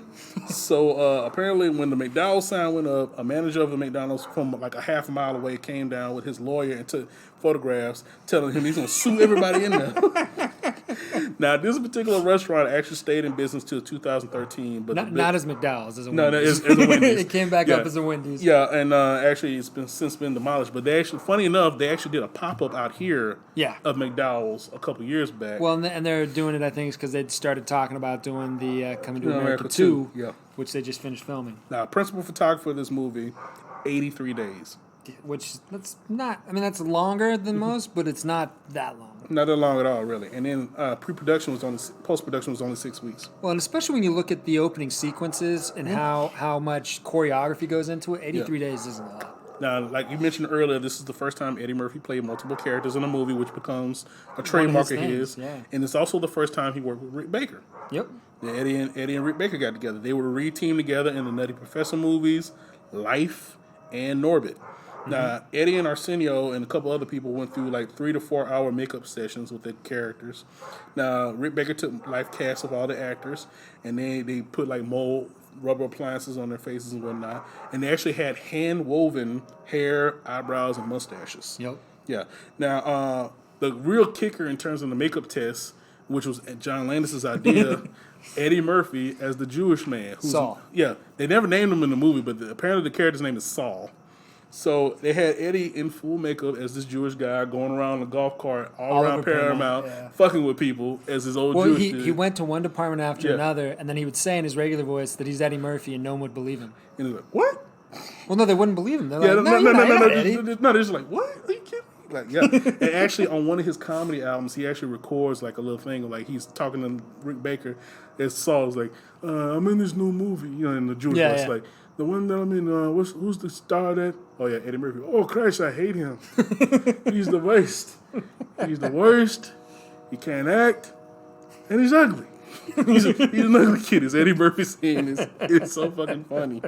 Yeah. And actually, in the credits of the movie, the Zamundan Film Commission is thanked for their cooperation. Now, the name of the country, Zamunda, actually came from a Richard Pryor routine, where he came up with the name of the country, just a fake name of an African nation, and they used it. Yep. So, now, I'm trying to do the good factor. Yeah, here we go. Cuba Gooding Jr. Yeah. That's probably the first biggest cameo, sitting there getting his haircut. That is his first real film. Like, you see him being the kid, getting his haircut in the barber scene. Now, he actually had a scene where he actually had dialogue. his actual credit is Boy Getting Haircut, but he actually had a scene where he was talking to the Eddie Murphy character Clarence, saying like he didn't have enough money to pay for the haircut. So Eddie Murphy's character responds by cutting a patch out his head. Yeah, that sounds about right. Oh yeah, another thing about the barber scene, they call Prince Akeem Kunta Kinte. Hey, it's Kunta Kinte. Funny enough, John Amos, Cleo McDowell was Kunta Kinte, the adult version of Kunta Kinte. And then the lady that played the Queen, Madge Sinclair, was actually Kunta Kinte's wife. And James Earl Jones, King Jaffe Joffer, was Alex Haley. All of them were in Roots. Yep. Every last one of them. Yeah. And then also in the club scene when they go into the looking for a girl, like, you hear the one song like, I know I got it, what you need, I know I got it. That's Eddie Murphy singing. A lot of people don't know that. And then the first girl he meets, the one with the pink dress on and pretty light skinned girl or whatever. That was Eddie's girlfriend at the time. Oh, well, I guess it has its benefits being Eddie's girlfriend. Also, Vanity from The Last Dragon. Yeah. That's her sister. Oh, really? Yeah. Oh, I didn't realize that. Yeah, that was her sister. Yeah. Now, Eddie Murphy's demands, because of the fact Eddie had become this huge star at the time, his demands included $1,500 a week for his personal trainer, around-the-clock chauffeur service, a valet, and $1,000 a week for his brother, Charlie Murphy, to appear as a stand-in. Old Charlie Murphy to appear as a stand-in in the movie. That works. Yeah, it works just fine for me. Yeah. Now, there's one particular scene where King Jaffe Joffer, James Earl Jones, is looking for Akeem. He says, do not alert him of my presence. I shall deal with him myself. And there's a homage to him, James Earl Jones as the voice of Darth Vader. Yep. And he says, he has a very similar line of dialogue in Return of the Jedi, looking for Luke Skywalker. Yeah. No, leave them to me. I will deal with them myself. And also, going back to one of John Landis' trademarks in this movie, breaking the fourth wall. Yep. A bunch of people break the fourth wall in this movie. The first and the funniest one to me was Eddie Murphy's meeting his bride-to-be, Vanessa Bell Calloway. And he's like, anything I say you will do. Yes, Your Highness. Bark like a dog. Arr, arr. And he just looks at the camera. Well, there's the other one. Actually, my favorite in it is when Arsenio Hall breaks the fourth wall with the ugly girl, with you and your little friend too, and he looks at the camera and spits. Yeah. That spit take. Or when they're doing the girls rapping. Oh, My yeah. name is Peaches, and I'm the best. And they just in there like open All mouth. the DJs Boom, want to feel my breath. chest. Icka. That was a great scene too, man. Oh man. Did you know that Sidney Poitier was originally considered to be King Jaffe? That was gonna be my next fact, yeah. Dude. And he actually, I read a story about that. He's like he found out about it after the movie came out. I was like, really? Yeah, apparently Sidney's agent didn't think it was a good role for him. He's like, are you fucking Seriously, don't ever do that to me Don't again. ever do that to me again. Are you kidding me? Like, I would have loved to have done it. Why don't you just talk to me? Seriously. Yeah. Oh yeah. Now the opening scene of the movie, the little shot, the establishing shot where they go through, Zamunda, go to the castle. The song,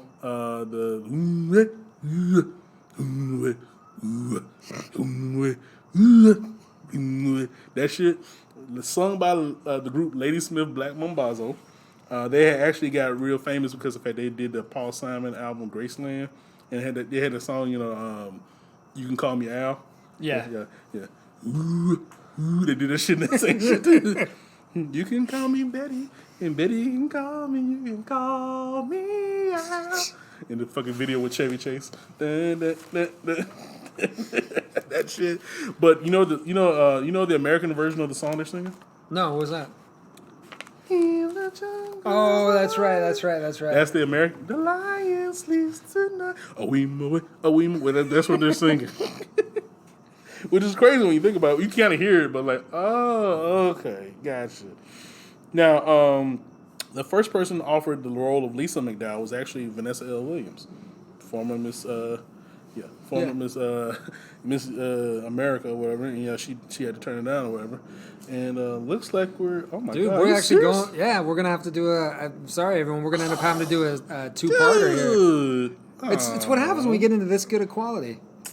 Okay. I'm gonna tag the spot where I was in my notes for this one because there's some interesting conflicts. Talking before about the relationship souring between Landis and Murphy. We haven't gotten to the fight yet. I know because it gets into some good stuff right there. So okay, this is obviously again one of our longest But we're gonna have to bow out here because we're running off battery again. Sorry, Jesus everyone. Christ. I know. Well, it's free, so enjoy it. Yeah, exactly. Free for you. We're paying for it. All right, guys. So yeah, this is going to be our second two-parter after the Inland McCullough one. So Hey, you know what? The good news is we don't have to figure out what we're doing next week. damn right, We're ready to rock and roll. Yeah, exactly. Cool. So next week will be part 2 of our exploration of Mr. John Landis. But until then, this has been Dropping That Culture with JD and AJ. I'm JD. And I'm AJ. See you guys next time. Sorry. Dropping that culture. Dropping that culture. Dropping that culture. Dropping that culture. Dropping that culture. Dropping that culture. Dropping that culture. Dropping that culture. Dropping that culture. Dropping that culture. Dropping that culture. Dropping that culture.